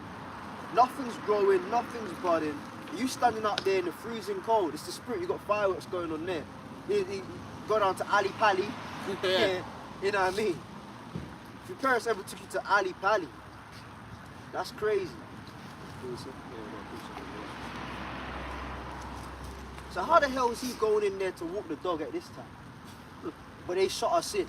The Satan, same bro. time last week. Satan. That's crazy. Go on. I've got a precept here. No, I want to finish that first. Oh. So Daniel 2 and 21, and he changeth the times and the seasons, he removeth kings and setteth up kings, he giveth wisdom unto the wise and knowledge to them that know understanding. Says he revealeth the deep and the secret things, he knoweth what is in the darkness, and the light dwelleth with him. Yeah. I've got another one, Salakia, pertaining to Esau. Yeah, go on, then we get what Ariel's got. Isaiah 24 and 5, the earth also is defiled under the inhabitants thereof, because they have transgressed the laws, changed the ordinance. Right, you got to slow that down. The earth is defiled, man. Why is the earth defiled? Because simple things like agriculture. Let's get the land Sabbath law. Let's go into that. Right? You know, you've got land masses. The Lord actually gave in like each nation their own land. Esau goes around the whole world. Well, don't the scripture say that? Someone get that. Who keepeth not at home. Yep. Oh, yeah. What's that all about, man? People are meant to have their own lands, bro. Esau came in and said, nah. And he wants continental breakfast in Africa. Make that make sense. You want beans on toast in Tanzania. Like, what are you doing, bro? What's the first one I called for? Land Sabbath. Yeah. Yep. Well, hold on. Read what you had Ratazar again. Bible Kashar. And then we're going to go to the land Sabbath to make it make sense. This is Isaiah 24 and verse 5. The earth also is defiled under the inhabitants thereof, because they have transgressed the laws. The earth also is defiled under the inhabitants thereof, because they have transgressed the laws. No, Ratazar. Curve it off. Curve it, you know, have you curve it off here. Isaiah 25 and verse 5. The earth also is defiled under the inhabitants thereof, because they have transgressed the laws, changed the ordinance, broken the everlasting covenant. Transgressed the laws. Now remember, Esau is he's the devil, man. He's gonna go contrary to the laws of the Most High. You know, everything the Lord says do, right? The Lord gave the manual on how to run the earth. Esau's taken that and gone dead set contrary against it. So what do? You get disharmony. You get dysfunction. You know, dysfunctionality. You get messed up shit. That's why we got scriptures like Job 9 and 24. You know? It's so fucked up now because of him. Alright? So from there, let's read the land Sabbath. Leviticus 25, I'll start at the top. And the Lord spake unto Moses in Mount Sinai, saying, Speak unto the children of Israel, and say unto them, When ye come into the land which I give you, then shall the land keep the Sabbath unto the Lord. 6 years thou shalt sow the field, thy field, and 6 years thou shalt prune thy vineyard, and gather in the fruit thereof. But in the 7th year shall be a Sabbath of rest unto the land, a Sabbath for the Lord. Thou shalt neither sow thy field nor prune thy vineyard. There you go. So that's a straight out law. You ain't gonna break that down. It's just self-explanatory, man. But then Esau says, nah, fuck that. Pesticides. You know, you know what I mean? Yeah. Pesticides, yeah. Make it work. The land is you fucking break the land till it's got no more nutrients left, and then you start putting chemicals in there to try it. Nah, we're gonna make that produce. Because remember, he's a man of statistics. He's got targets to hit. So he go and violate the planet Earth, right? Just so he can hit his fucking targets, man. What a devil! What a fucking devil! He'll violate the planet Earth. Don't the scripture says that even the trees will rejoice, man? This nigga's gotta go. He's gotta fucking go, man. He'll violate the planet Earth itself just so he can hit his targets. Not realizing if the Earth fucks up naturally, as a person living on it, you'll get fucked up. Now you got all these cancers, you know, all these sicknesses and things of that nature, and people are wondering why. You know. Alright? Let's go. Who's that? Well, hold on. Yeah. Yeah. Second Ezra chapter 6, I read 54 says, And after these, Adam also, whom thou madest, Lord, of all thy creatures, of him come we all, and the people also whom thou hast chosen. 15:7. And now, O Lord, behold, these heathens, which have ever been reputed as nothing, have begun to be lords over us and devour us. Yeah. Lords over us, man. That's Esau the devil, bro. Now who put him there? The Lord. And you know you gotta go to from there, Job. We quoted it, but let's read it. Yeah. So what we're beholding, we gotta come with that matrix kind of talk, man. The existence you behold, the existence you behold is the reality of the devil in rulership. That's what it is, man. The fucking existence you behold is a devil at the helm of the ship. This ain't normal, man. You got niggas under 30 stroking out, dying, heart attacks. You know, all kind of things, man. And you like, what the hell? Yeah, because he's spraying shit, man. Giving you GMO foods. Right? He's altogether contrary from the law. So let's read the Job. This is Job 9 and 24. The earth is given into the hands of the wicked. He covereth the faces of the judges thereof. If not, where and who is he? Right. So who's responsible for Esau being in power? The Most High. The Most High. The Most High is responsible for it, man. And this is a lesson from the Lord saying, look, man, when you fuck up on me, yeah, I'm gonna let the devil get in power, and you're gonna see what the planet Earth is like. So this whole you know what? Go get it. Go get it. Hang on, you wait outside so I pick things up. Yeah, so you gonna get it? Did I say it? Did I say it out loud? No, you didn't. Yeah, just Oh, You might not be mindful. Oh, yeah. I shouldn't have said it. I don't really want to say that. Yeah, man, yeah, it's cool, man. Lord's winning. you got a Lord with that one, boy. Camera point didn't pick it up. Yeah, you don't say that on camera, bro. Yeah, no, it's cool. It's cool. I thought I said it. I was like, maybe I fucked up. So lucky, son. Yeah, anyways, let's read, man. Job 9 and 24 again. The earth is given into the hands of the wicked, who covereth the faces of the judges thereof. If not, where and who is he? Right, there you go. This is another one. Habakkuk 2 and then verse 5, it says, ye also, because he transgresseth by wine, he is proud. the way you, Chris Cold, man. See, we're making our bodies a living sacrifice here. The way the brother said, yeah, that's like a song. yeah. There's a song out there where the guy goes, yeah. It's the code, innit? In the Latin side. Yeah. I was like, brother, singing or something? Hey, man, that's part of the making your body a living sacrifice, man. You know, in my head, it's still summertime, but ain't no more, mate. It's fucking cold out here, man. It's cold in this motherfucker, man. Alright, man, hey, read that again, bro. This is Habakkuk 2 verse 5. Yea also, because he transgresseth by wine, he is a proud man, neither keepeth at home, who enlargeth his desire of his health, and is as death, and cannot be satisfied, but gathereth unto him. So the nigga can't be satisfied, man. That's what you call an insatiable lust. Yep. Someone look, we already know, but for edification's sake, let's look up the word insatiable. When you have an insatiable lust for something, that's demonic, man. Again, you know, your very being is consumed.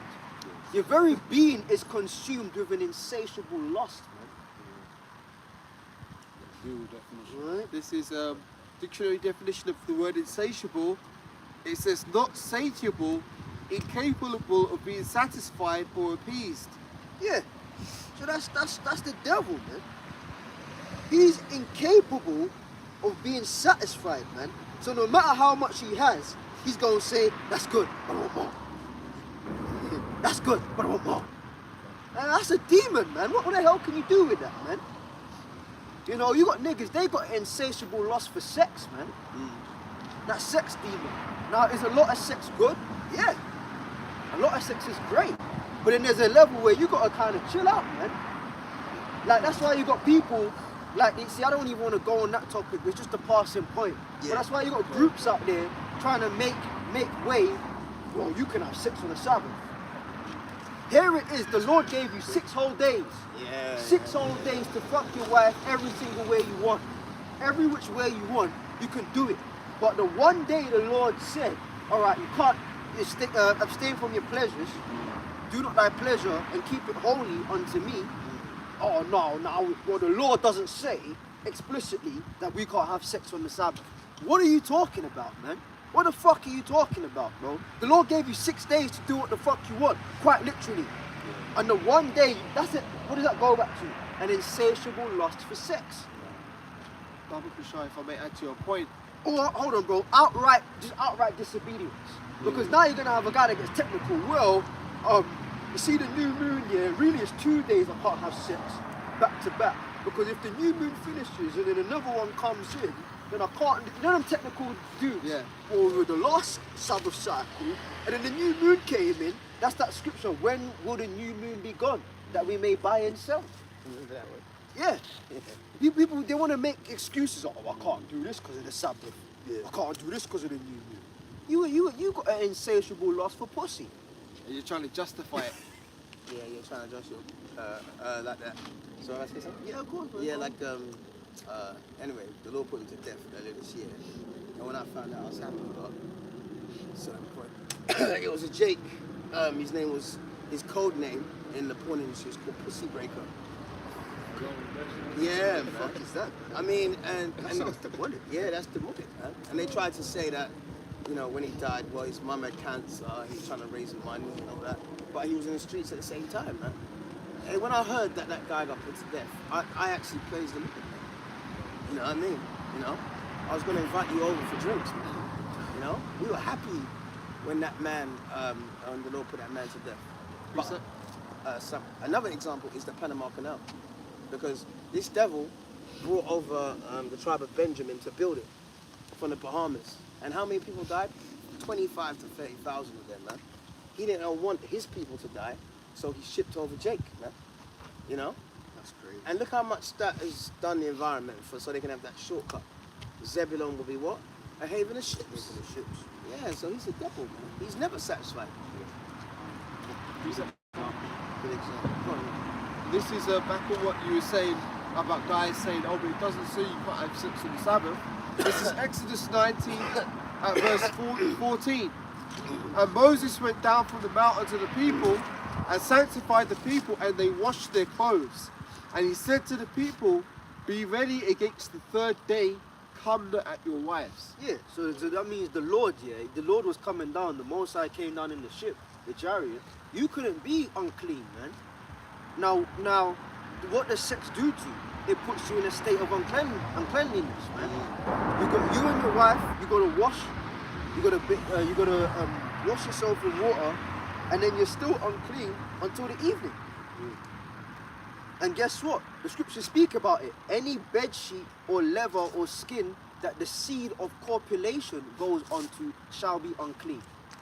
So, not to get too graphic in that, but you bust your nut, it goes all over the whatever. Yeah. You make your woman wet and her secretions go in the sheet. That's made the bed unclean. Yeah. So you gotta wash them sheets, man. So the Lord said you can't do that. Now it takes one evening. Alright, so you would play the technical game, okay. Let's say sunset is 6:30 and you have sex at 2 p.m. Alright, you take a shower at 3 or whatever. You've washed off, you're still unclean until 6:30. So you're unclean until that evening. Now, because the Most High was coming down, you had to be super clean. So he didn't say 1 day, he didn't say 2 days, he said 3 days. Because that was a one-off, but a very special occasion, whereby the Most High was coming down. So he said, you got to be super clean. Don't deal with your wife for 3 days. Your wife for 3 whole days, man. So again, that feeds into the point of our sex on the Sabbath. Now, someone get the law where it says, remember the Sabbath to keep it holy. So yeah, Exodus 20. 24. Because what are you keeping holy? We're going to get into it. Funny, it's the next chapter from what I was reading. Yeah. Exodus 20 verse 4. No, not 4. Hang on, let me see. That's Exodus 20 verse 8. Remember the Sabbath day and to keep it holy. 6 days shalt thou labor and do all thy work. But the 7th day is the Sabbath of the Lord Yahweh thy power. And in it thou shalt not do any work, thou, nor thy son, nor thy daughter, thy manservant, nor thy maidservant, nor thy cattle, nor thy stranger that is within thy gates. Right, so you got to keep the Sabbath holy. Now, as Elder Apostle Tahar broke it down, how do you keep the Sabbath holy? It's by keeping yourself holy. It's from abstaining from all these things. Yeah. You don't do no servile work on the Sabbath. All right? And a part of, hey, Jake said, putting in work. You put in work on your woman. Yeah, so it's like you don't do that. And again, the act of sex makes you unclean. So to keep the Sabbath holy is to keep yourself holy, to keep yourself clean and occupied in the things of the Lord, man. All right. Because, hey, let's just be real, man. You up in some pussy, you clapping them cheeks. You ain't thinking about the Most High, man. You didn't quote your precepts. I'm trying not to think. That's crazy, man. Over-righteous Jake, because I'm thanking the Lord for sex and how you ain't thanking the Lord for no goddamn sex, man. Now, did the Lord make sex? Yeah. Did the Lord make it as pleasurable as it is for a reason? Yes. The Lord made sex very pleasurable. And he did it for a reason, because it's for man's enjoyment and for the process of reproduction. But it's also meant to be a very enjoyable and pleasurable thing. But there's certain pleasures you take part in, you ain't thinking about the Most High in that moment. Thank you, God. No, you're not, man. You're not doing that. You're not doing that, man. You're not doing that, bro. You're thinking about that woman, man, and what you're doing to her. And that's how the Lord made it, man. So how the hell can you do that on the Sabbath day? And now you want to start opening the Bible and read it. And first of all, when you're unclean, you can't go to the temple. You can't go in the temple when you're unclean. You can't what do you call it, man? You can't read the Torah. You can't touch it. You can't touch that Torah. You can't get that Torah blessing. You can't touch it. You can't read it. You can't do anything with it. So why are you there for it? What's popping, man? She's gonna take it. I need to sneak it around. I don't want to do that. That's pride. You got two ass women in a glorified Renault called Mercedes, and you're trying to just roll up like Herb Paulie. don't do that, bro. That's pride. But they got the neighborhood watch probably. Hey brother, this is a funny ass little kid. Look across the road. Bye Bill. Take care. Take care, Bill. You know, get home safely, okay? Those guys across the road. Yeah. Go on now. This is Proverbs 11 and verse 1. What is that? Yeah. A false balance is an abomination unto the Lord, Yeah. but a just weight is his delight. So if you can't abstain from sex on the Sabbath, man, that's a false balance, man. That's not a just delight, you know. You got all those days to be horny, be horny and be a freak, but you know, that's a demon. Was that Jeremiah? She's a freak of the week. Remember that song? That was that song. Yeah, that was a song. Was it by Jeremiah?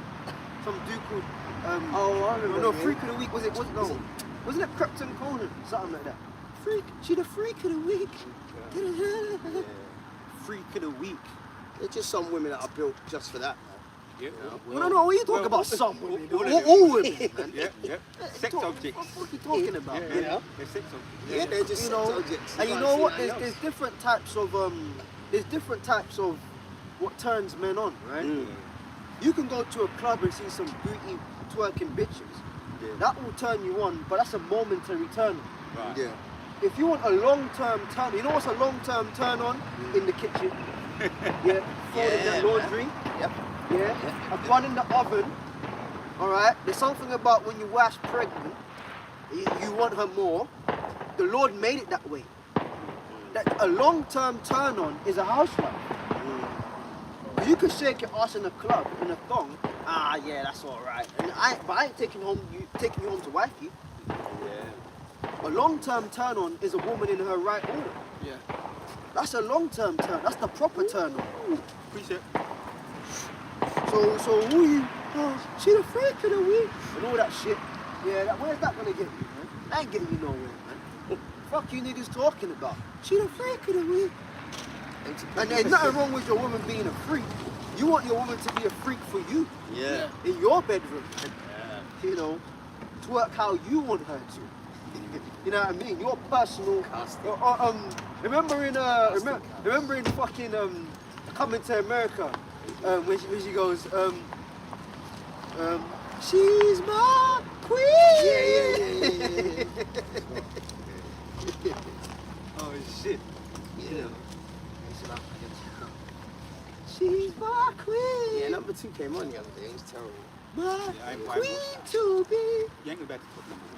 Yeah. So he goes, love and affection. Yeah, that kind of shit. You know? Yeah. Something direction. You know, but that's true though. A personalized woman. That's what it is, bro. You got a personalized bitch, man. Alright. What you got? Genesis 1, 26. I was thinking of this.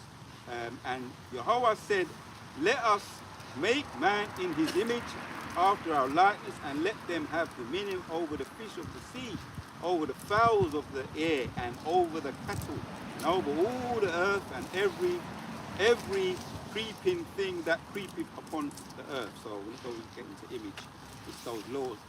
We were created in the Most High image, and only us right? Which were proceeded out of the Adamites. The three different types of men, the sons of the wicked, the sons of the man, Goyim nations, and the sons of the Most High. Sons of the Most High. Yahshua Allah, princes of the power. We were given the laws that made us separate. So now everything's so out of sync now, right? Men doing all kinds of going off and talking about sex on the Sabbath. Yeah, man. Doing sex on the Sabbath. And lusting after picturally, which that's going off too. I mean, it's not lawfully going off, but it's going off in morally, it's going off. So we're going to get back in sync. We're going to get back in sync when we get into the kingdom. You know, the women, a lot of them are turned off because of all different reasons. But everything's going to be back in sync when we get back to our laws, which we keep some of the laws to the best of our ability now. But in the kingdom, everything's going to be back in sync. Our women are going to be back in their right minds. That's right. And we're going to have a whole heap of concubines. We're going to have wives, as you say, the women in our kitchens. They're going to be our wives, and we're going to make use of the world. Yeah, we The can't whole wait for world that is as made well. for our Hey, sake. so that's what we can't wait for. You know, I saw a video the other day of two of them wildebeests fighting in the streets with their titties out. Oh gosh. Wildebeest, yeah? Standard, like there was nothing, like there was no one around. Couldn't believe it. Wow. Couldn't believe it. It's an all-time low. Was it on, but you saw it or was it on Saw it. Oh, you saw it? Not live like I was there. Oh, yeah, yeah. I saw a video and it's all like, Yeah. and shit. Yeah, And man. hooping and I hollering believe like it, I apes. believe it. World star shit. Well, I don't watch that. I can't remember what I saw it. It might have been Yeah. And as Elder Prophet Tahassus, when you know people by the state of their women, and he, when he talks, you can feel the pain in his heart. I can feel the pain in his heart because that makes us as men, you know, see how low we've come, man. Yeah, man. No. That's why they must have said, I'll punish you only have I known, therefore I'll punish you for all your iniquities. So if the Lord made us a special people, and we went off, we need to be punished, no? You know what I mean? And that's the beautiful thing of being in His truth. You know? That's the balance. You know why you're suffering, and you know that suffering's coming to an end. That's a beautiful thing, man. The rest of these people, they're just, oh, I'm never gonna get well, you know? Yeah, they got into, what was that place in Switzerland? Veritas, signing up and killing themselves. Suicide points. Yeah, suicide and all that kind of stuff. They called it euthanasia. Euthanasia and all that stuff. You know? And I don't blame them, man. But hey, that's not for us. You know what I mean? You said something though, man. It made me think, you know, it's like when you come into the truth, it's like you really start to, how can I say it? You watch your steps. Yeah. You know, when you're in the world, you don't watch your steps, you just do whatever you want to do. You don't follow the message. You don't fear the Lord. You know what you're supposed to do, even though we go off sometimes. But at least we're critical about the things that we're doing. Yeah. These ninjas ain't got an ounce of that, man. You know what I mean? They just do whatever they want, however they want to feel. And it's no wonder why you got these little commentators jumping on YouTube and that, talking about us the way they talk about us. The way they talk about us, yeah. Listen, half of the shit they're saying is true. Listen, that's not to say that their people ain't doing the same thing. Yeah. Right? But they're only calling us that because they hate us.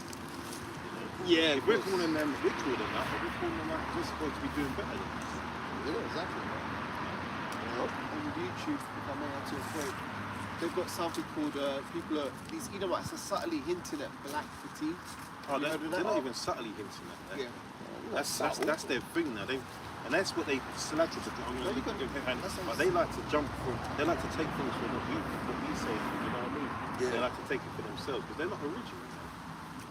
Yeah, they're not original. That whole black fatigue thing is us as a people being tired of their shit.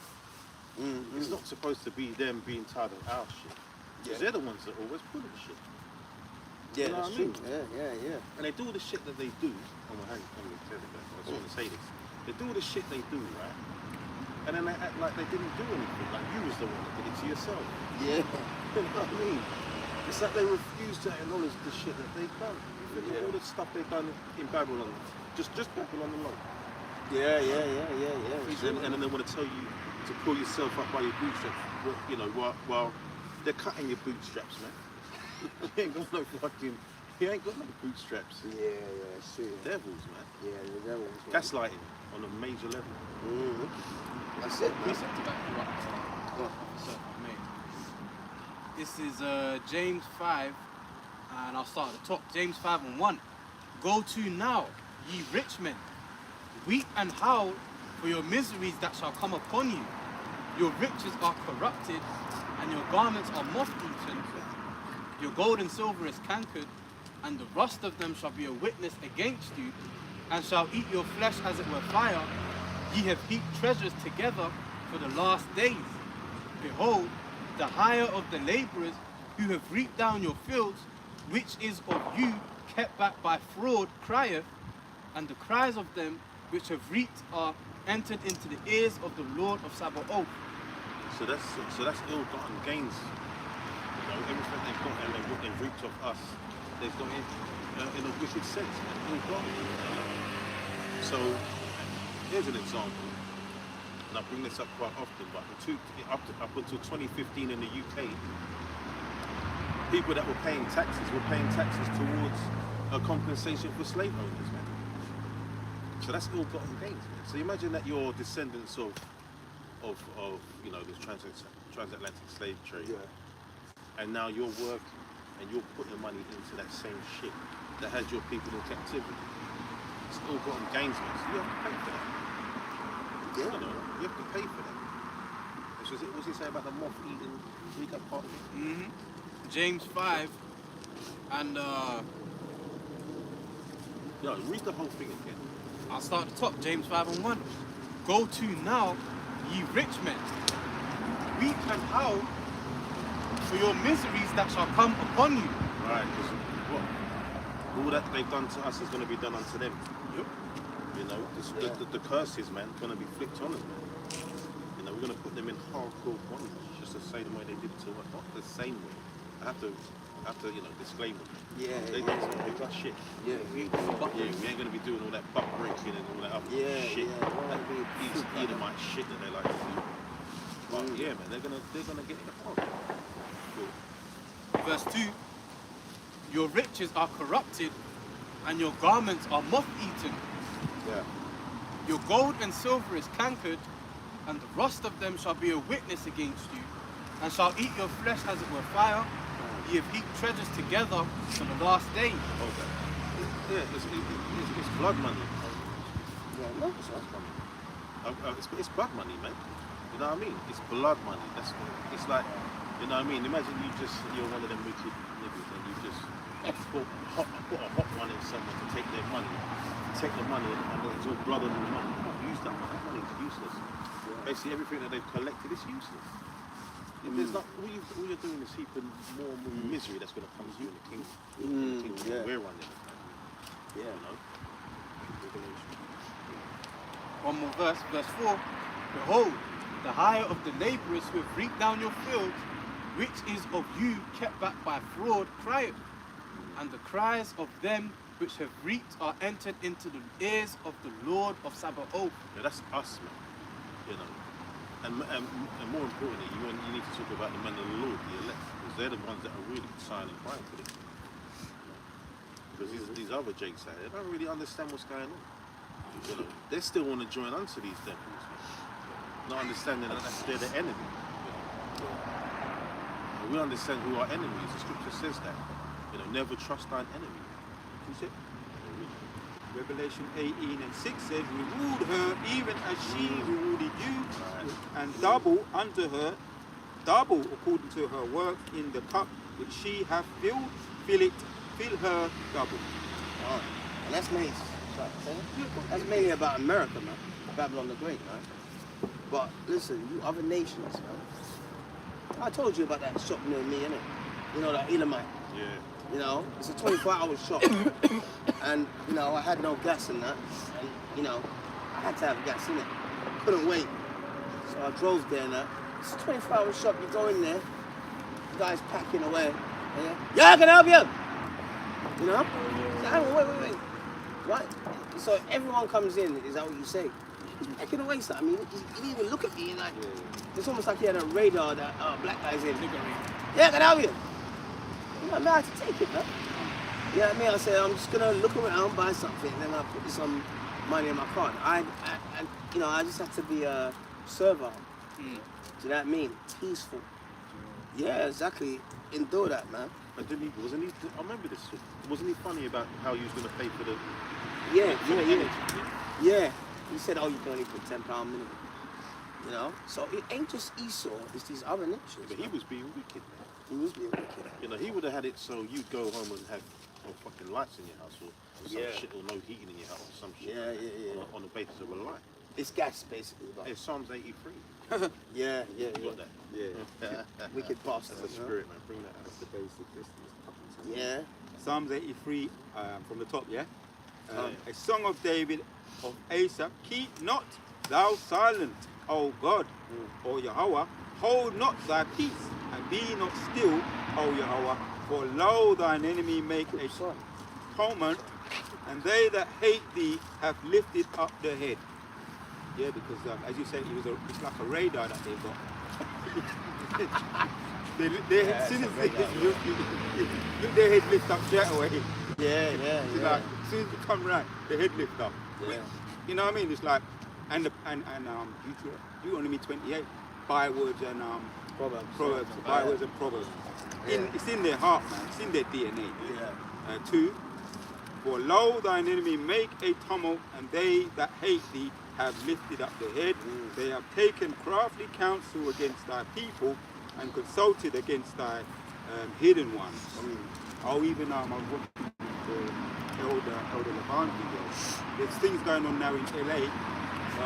It's really a backlash from the ICE being over, you know. Oh yeah, yeah. Chicago. What Trump did say, we're going to send National Guards over to 19 states. Yeah. So the backlash now in LA is that they're attacking, just outrightly just attacking the police now.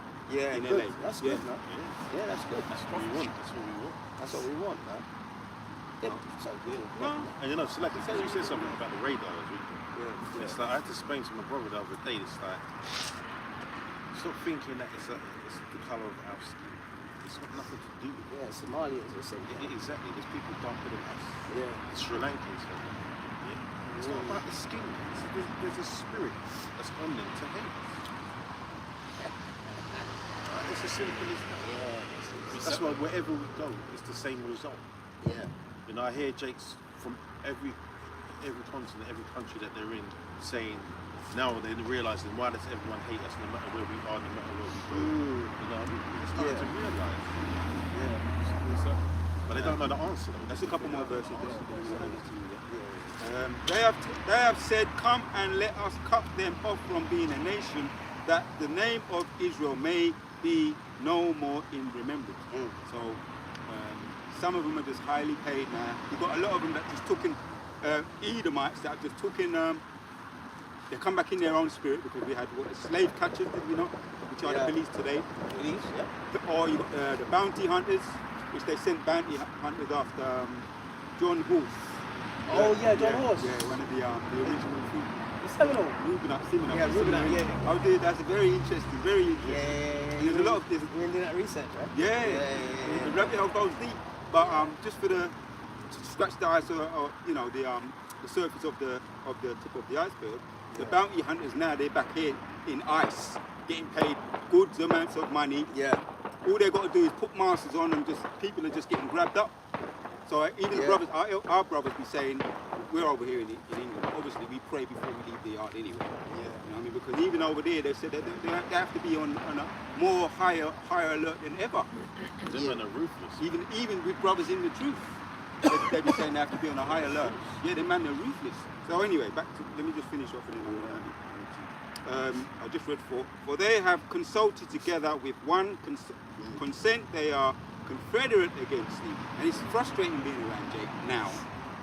You've got to do it, you know, in corporate world. But they're still trying to figure this thing out now. Oh, there is racism, so there is race. You know what I mean? And we done past all that about talking about, there's racism. Of course there's racism. They're still trying to figure it out, man. Yeah, but you got a lot of these frustrating. These nigger agents now trying to be on the side of Esau, trying to talk down about us. And it's simple. They're sold out. It's simple for the cash. You know what I mean? There's a lot of coconuts out there. Yeah. You know what I mean? Pushing Esau's agenda. And someone said something. I was watching a video. They said the easiest way for you to make money on YouTube is to get on a podcast or get on a video videos and talk shit about us. Yeah, that's true. Because everybody hates us. Yeah, Nick Fuentes, them mans. Yeah. Charlie Kirk. Yeah, What's that other one? What's that man that went to the barber shop? See, and that's how they do it. What's the couple of his name? He went to the barber shop and he's talking all his, you know, his negative narratives about us. But he's dealing with low levels. So they don't have to come back and say, yeah. And that's what a lot of them are doing, low level. They go to places on university campuses and stuff with them. It's children basically. They don't deal with them. Yeah, They don't know what they're talking about. Yeah, man. You know, and all them enemies that are in Psalms 8:3. Remember, if you go to Isaiah 11, the Lord says He's going to gather His place people from around the world, right? One of them is Elam, man. Exactly. So in the midst of Pakistan, India, and Bangladesh, all right, our people are there amongst them, and they're suffering like the dialects. I'm not sure. I remember what's his name used to say that Israel. I'm not sure. I know the cities are, but the dialects are hated in India. When they had a politician the other week that was promoted, they started going mad. They won't even allow them to bury their children in the same grave sites, man. You know? So I gotta do more research on that, man. Probably jokes, man. You know? Research. 2nd Esdras 15 and 16. For there shall be sedition among men, and invading one another. They shall not regard their kings nor princes, and the course of their actions shall stand in their power. Because ultimately, with Esau's pushing of the ICE agents, and you know, you got them going crazy in Chicago right now. Yeah. And what's that guy's name? Stephen Miller. You know, he accidentally said the small print out loud, man.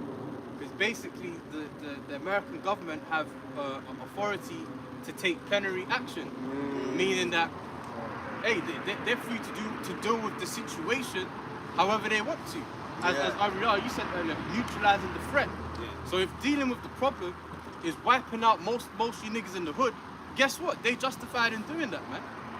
So what's going to happen is the people are going to start taking the course of their actions in their own power, man, because they're realizing finally that the government has always been working against them, man. Yeah, the trick is that they've convinced the people that the laws that they set up are cemented and they're written in stone and they can't be changed. Yeah. But when we went into the C-19 era, you saw that they could just do what they want. Yeah, they could do what they want. Yeah. So that's exactly what's going on over there. They could have changed them laws. But them fucking amendments don't mean shit. There you go. You say they believe it can't be changed, but then you've got all these amendments. Exactly right. You've got 613 laws, statutes, and commandments in the scriptures. What amendments do we have, man? Yeah, slow. And I saw this one. I saw this one where this guy, you know them Deliveroo guys or whatever. Yeah, he was about to get on his electric bike, and then there was a group of ICE agents. They were chasing him, right? He got on his bike and he ran as fast as he could, and he outran them, man. And you should have seen them; they were pissed. You know? So can you imagine when Jacob's trouble happens, huh? Said they'll be like, what? Let me get it. Madmen spinning. No. Can you imagine? It is Jacob's trouble. Yeah. It's the beginning of it. Beginning of it. And that's the thing about these prophecies. Don't think that World War III is going to be on the spotlight. Yeah. Every war builds, man. Yeah. There's stuff going on in the background. They call it saber rattling. And you know, when the people are talking war, this, that, and the other, and you know, there's political talks and whatnot. People are selling weapons here, there, and everywhere, threatening and shit. What was that? You're curious. I think they just nosy. What on earth is going on here? You're pointing stuff out the car. I saw like it's probably a finger. I ain't taking that for no. Do you know what I mean? Yes. If I see things coming out the windows, We'll deal with that. what's that all about? Go on. What time are they locking it? He was talking about. Shit. What was I saying? Something about that.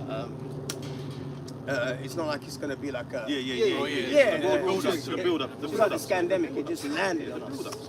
It's not like that. Yeah. You know what I mean? Things that are already happening. Jake is under pressure. Whether it's on the streets, whether it's on the internet. You know what I mean? So it ain't easy, man. And it's gonna get 100 times worse than what it is right. when they just do away with like all sorts of law and order, like in their eyes, they're just gonna do what they want with Jacob. You said? Hungarian dialects. Problem, reaction, solution. This is 2nd Esdras Push 8. from above, push from below. No, breathe. Karen, breathe. This is 2nd Esdras 8 and 50. For many great miseries shall be done to them that in the latter time shall dwell in the world. When cars come by the camp, you gotta watch. You know what I'm saying? You gotta watch because you don't know.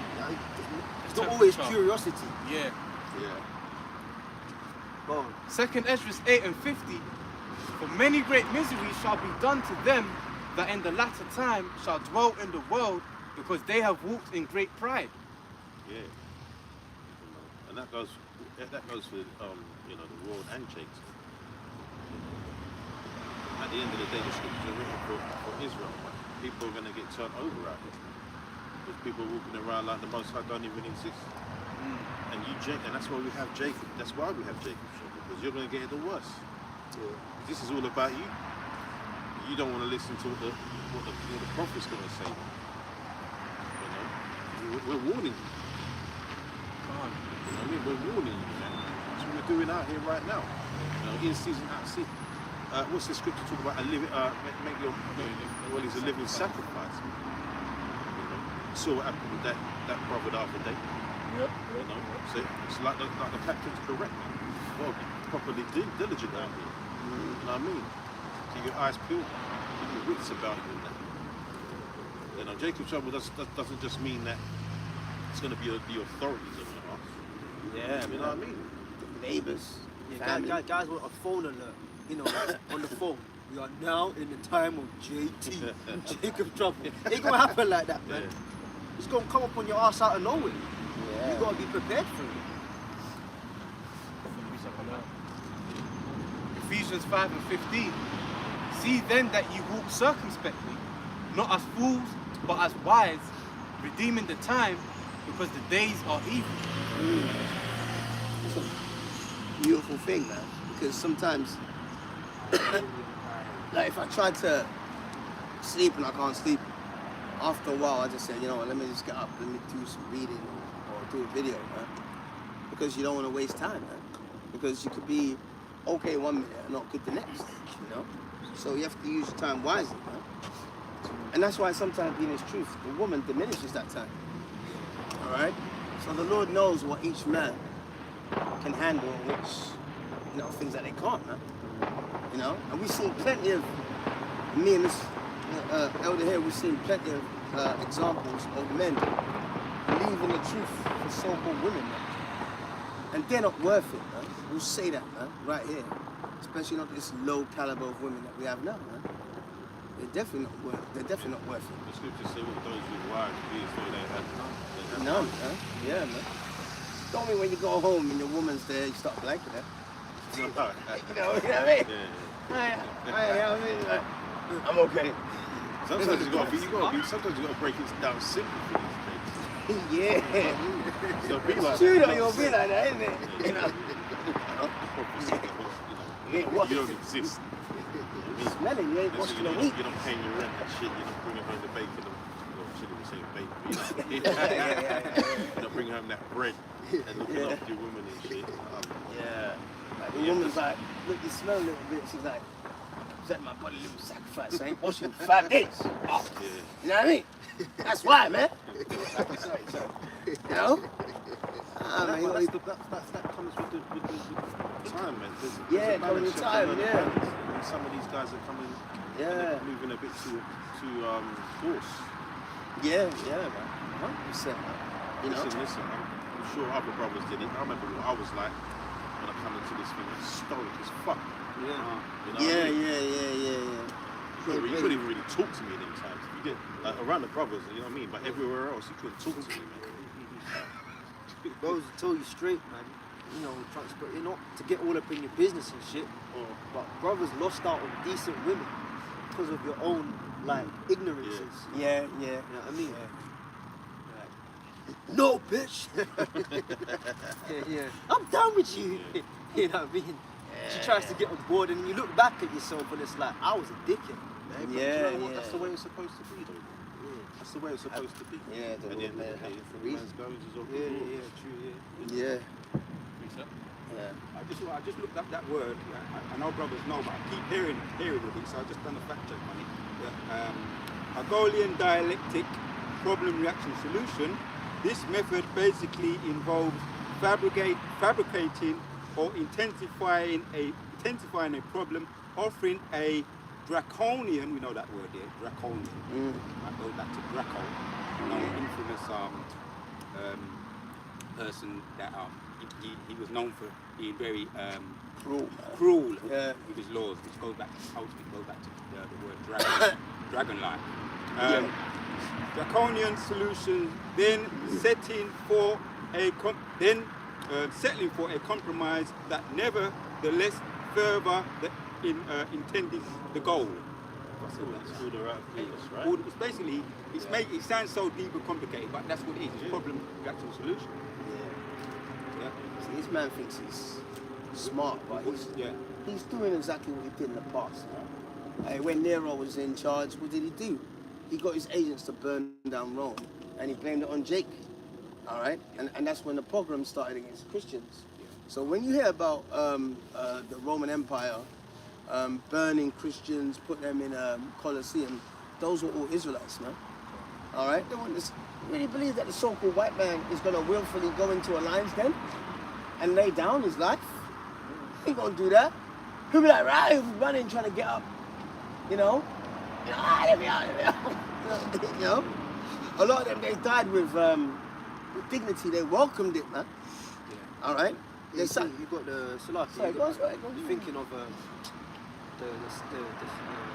woman and the sons, the 7 sons. Yeah, I was thinking. Yeah. The scripture says, the Maccabees, she stirred up her manly stomach. Ooh. So even a woman in her right mind can get in that manly spirit. Yeah, fuck it, do what you want to me. You know what I mean? Those punishers were ordered to boil up the pot. Yeah. And they was chopping off limbs, you know, throwing them brothers and each time it was getting worse. So imagine you're next. Imagine number 6. You're watching your siblings out. You know what I mean? But they had the faith, and that includes watching the one before them too. Yeah. And you said something, and it reminded me because that AI is crazy right now. Yeah. That shit is dangerous. Oh yeah, they're gonna stitch a lot of niggas up with that right now. Because there was a time where I'm noticing it now where when they was using the AI, they had to put a watermark on the video, so you knew it was AI. So you knew it was AI. Now they can erase that.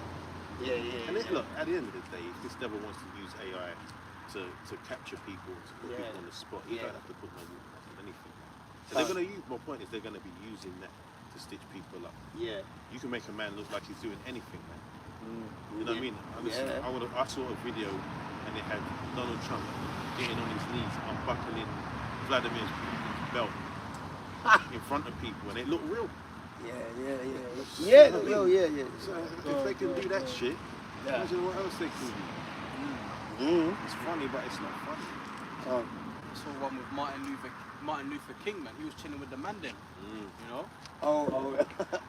Jake's here. And that's the thing, though. And you know niggas are doing that. And like they're supposed, one minute these people are your heroes, but then they're not your hero. They're not heroic enough for you to stop you from mocking them in the next video. Yeah, you know what I mean? Don't make sense, man. It doesn't make any sense. Yeah. There's this article here. It says, and that shows you that there's certain respects and hypes up given to people like certain figures in that, because you ain't gonna have an Islamic doing the AI with Muhammad. No way. Remember the teacher that called the teddy bear Muhammad? Yeah. She got fired or something like that. Look at Salman Rushdie, what happened to him. Yeah, they poked out his eye, innit? Yeah, poked his eye. So that just proves the point. All your so-called black heroes is you niggas taking the piss out of them with the AI. So and guess what? You got low-level AI tools that are available to the everyday person. If it looks so realistic on the low-level shit, imagine what the elites of Esau's gonna do. Yeah, you know. And that's what I was trying to say. They got the abilities to make it look, put it on the big stage, put it on the media, the YouTube, everything. Yeah, Hebrew Israelite support. you know, breaking or murdering, you know what I mean? They can do that shit. And they will do that. There was one about a year ago, a guy said he was an Israelite, and you could see that he was reading off, you know, like he was looking and reading or whatever. Yeah, he had a gun in his hand and all this bullshit, man. I looked at it, I said, this is bullshit. Psyop. But, you know, they could do that, man. You know? Yeah. His miracles that it says in Revelations is technology, man. Yeah. The Lord gave him that ability to, he's a deceiver, right? He's a devil, right? So add that spirit of being a deceiver, having deceit through technology, and then having a military, that's gunpowder, man.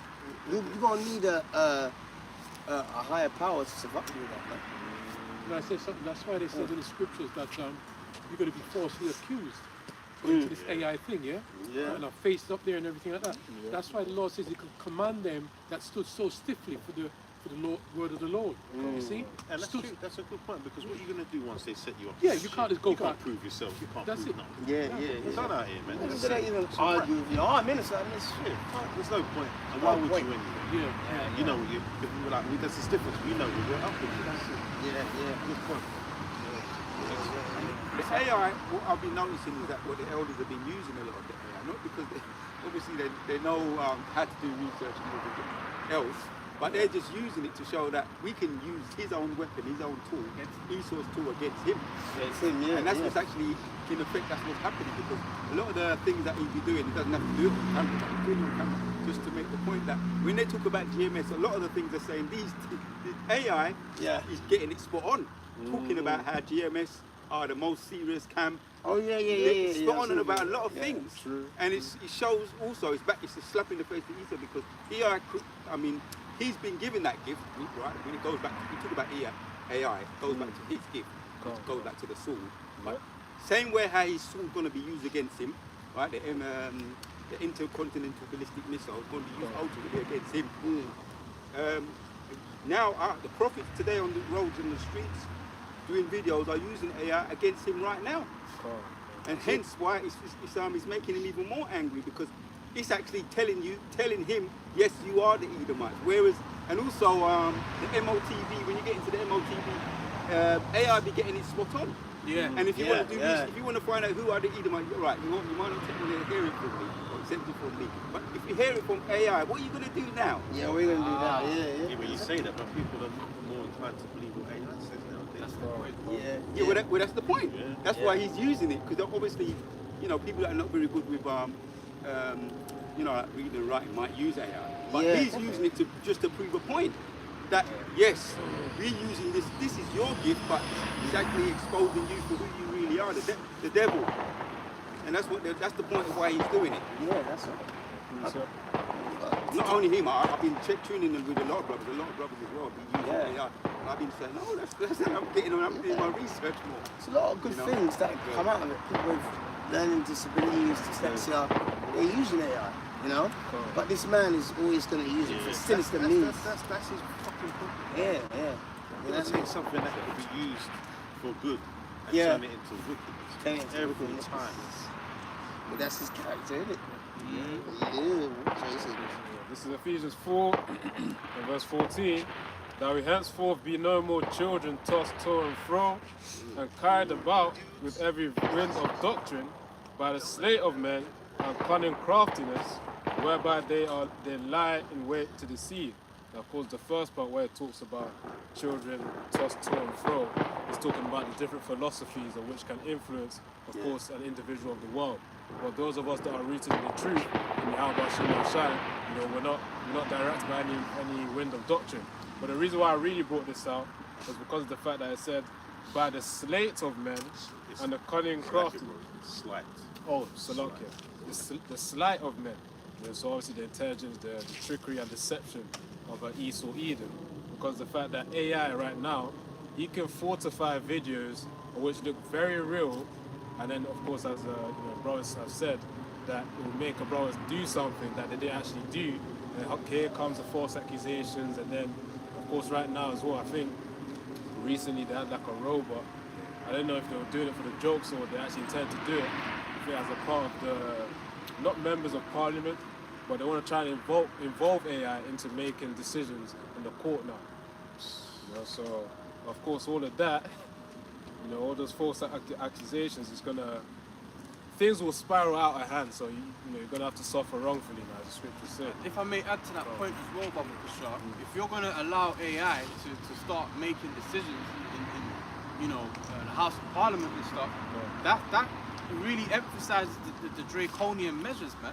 No, you finish. Still like you finish. Just real quick, because now there's no emotional element behind it. I mean, it's not like these devils ever had any kind of emotion anyway. They don't give a shit. Yeah, but you just led to what I was about to say, because that's that Terminator 2 shit. You know, what happens in that? They allowed the AI to become the monster. Became self-aware. And I'm not saying it's going to go Became down that self-aware, road, yeah. but, you know, they're putting all their trust in this technology, and that's what he's all over. Yeah, because he has no faith anyway. He's not built to have that, man. You know? The way he came back, you know, like the Renaissance period, the way he came back was by deception, man. You know? Like, So you said? go on.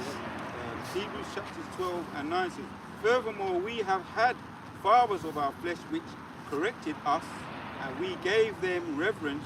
Shall we not much rather be in subjection unto the Father of spirits and live? Because the AI, which we know anyway, is a demon, which the Most High, when he talks about here, he's known as the Father of spirits. So he's the Father of spirits and he's the Father of AI. So I remember now, just come to me, when I kept hearing about those robots, those AI programmed robots, or remote control robots. One of them, this is about 2 years ago, one of them, this is a vision of a dream, right? They was on the loose and it burst in through my door, right? And it was a glass, it's kind of like glass door, and at the bottom there's a glass, and it burst through it, right? And it was in my house sitting down. I think it was in this Jacob's trouble, and it looked at me, and then it went down the corridor, right?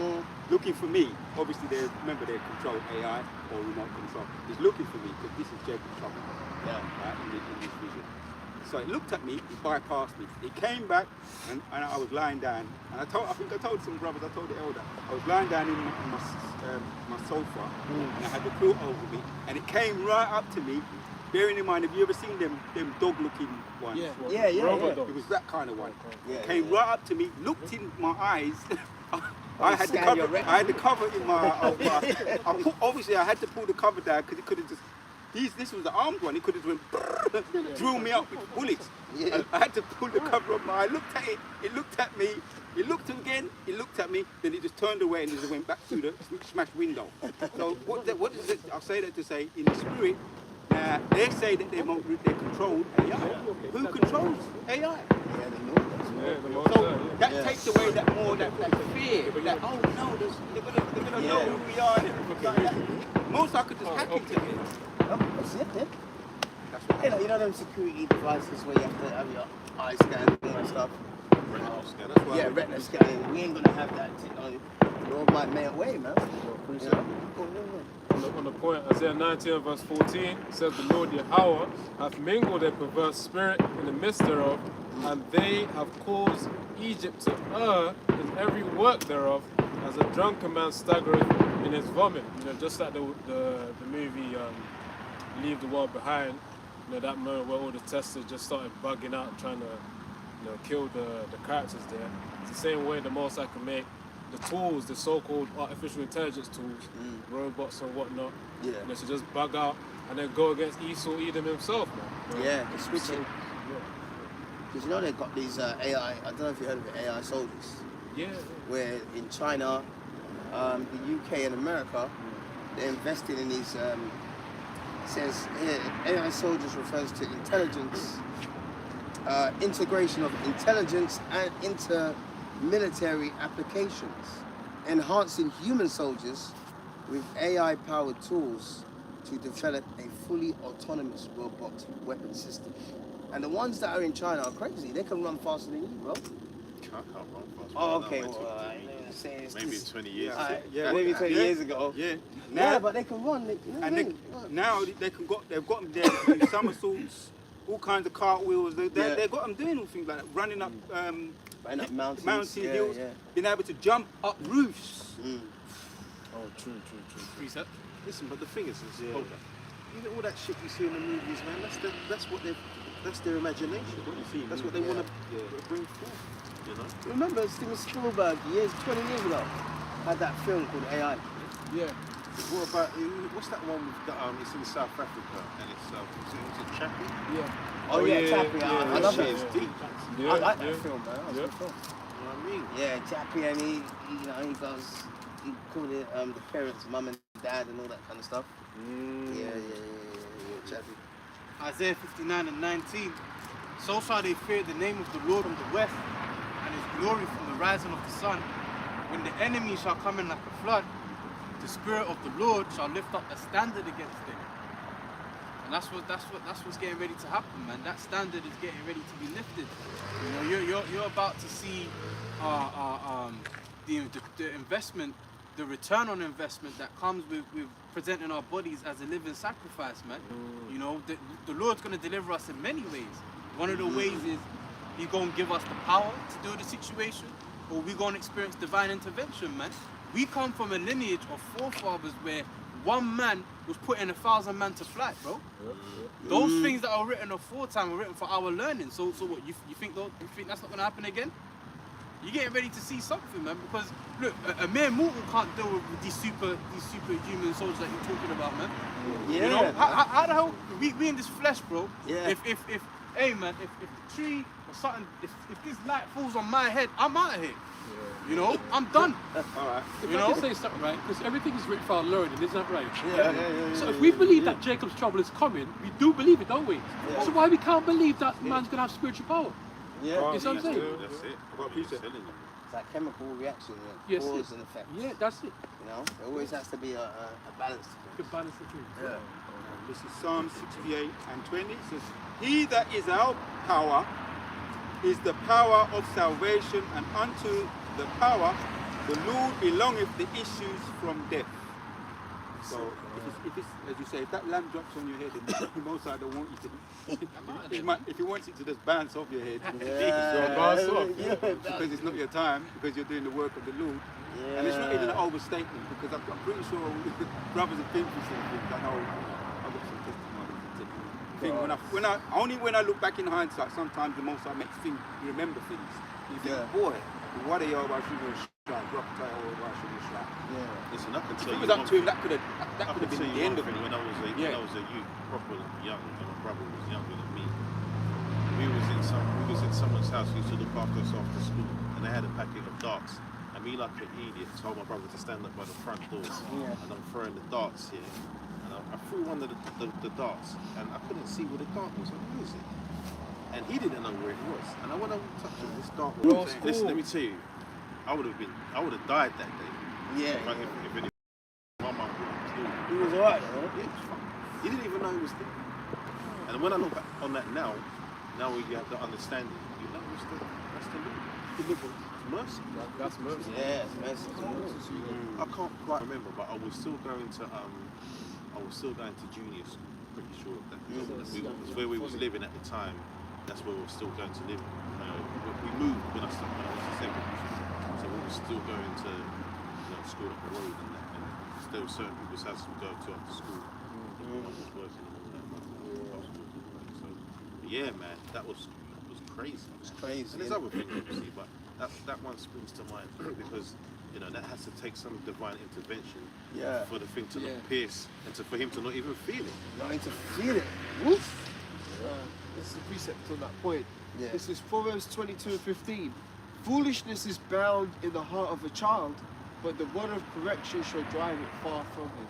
So we do certain things with the children, like I mean, I remember doing crazy shit as an adult. Think, why would you ever do that? As children, of course.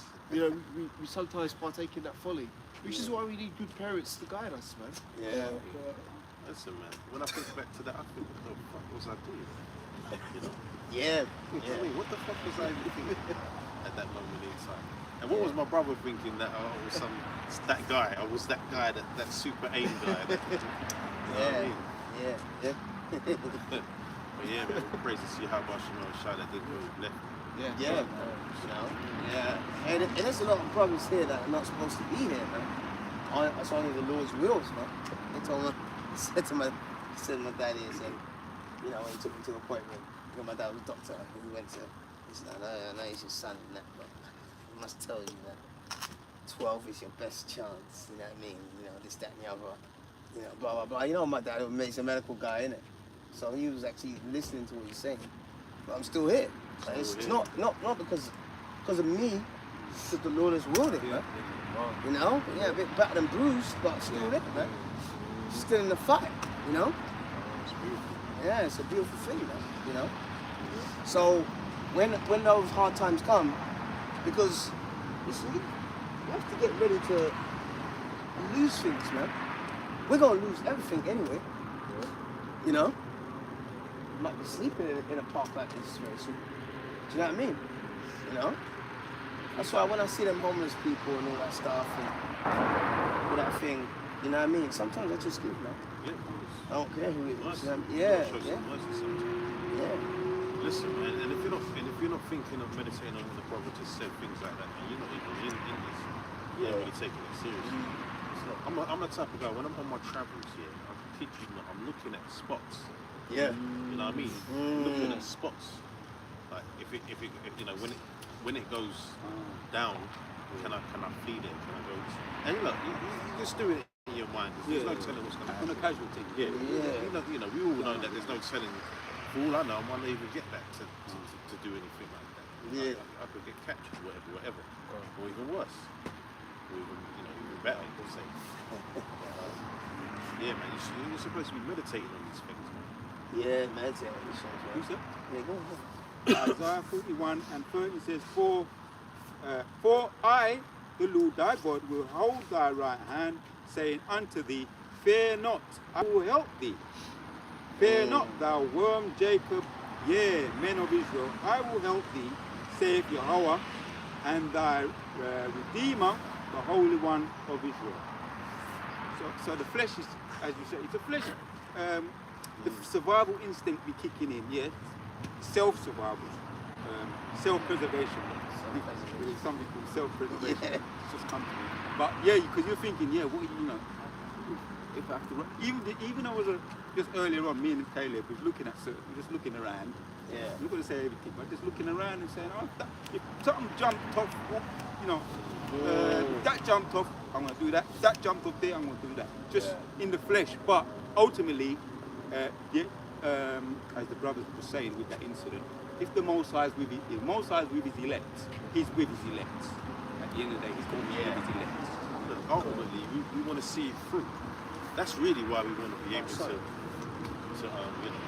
escape or whatever. We want to see it through to the end. Yeah. That's all it is. It's nothing to do with being fearful of any consequences. Man. No problem. Yeah, you're right. I'm definitely a tribe of Israel. Oh, is it? I'm a real one. That's good, man. That's good. Don't let us stand there, man. Okay, take care. Hey, God bless. Take care. God bless, man. Imam himself, man. I don't know if you say he can. So yeah, man. You know, at the end of the day, we want to see it through to the end. We want to see it all popping up. You know, we want to see the destruction of this wicked king. We want to see Yahweh Shai. We want to be caught up in the chains, all that good stuff. Yeah, all that good stuff. But you want to go through the hard stuff as well, man. You know, you want to test. Like, if the Lord said to you, listen, you know, for one of you, there's a golden ticket, and you just walk to the kingdom of heaven. I wouldn't want it, man. I want to go through them. Oh, that's why. You know what I mean? That's why your name is your name. That's why you have that name. Yeah, that's why the Lord gave me that name. I wanna test myself. I wanna go through all that stuff, man. You know? Yeah, you know, I don't wanna have some free meal, man. Yeah, shortcuts and all that kind of stuff. You know what I mean? Dumping for most things, so you know.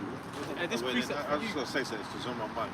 I said something earlier about how, you know, time and the truth changes you, the way you do things, the way you do stuff. Yeah. This guy's working through, and he's telling us that he's a real one.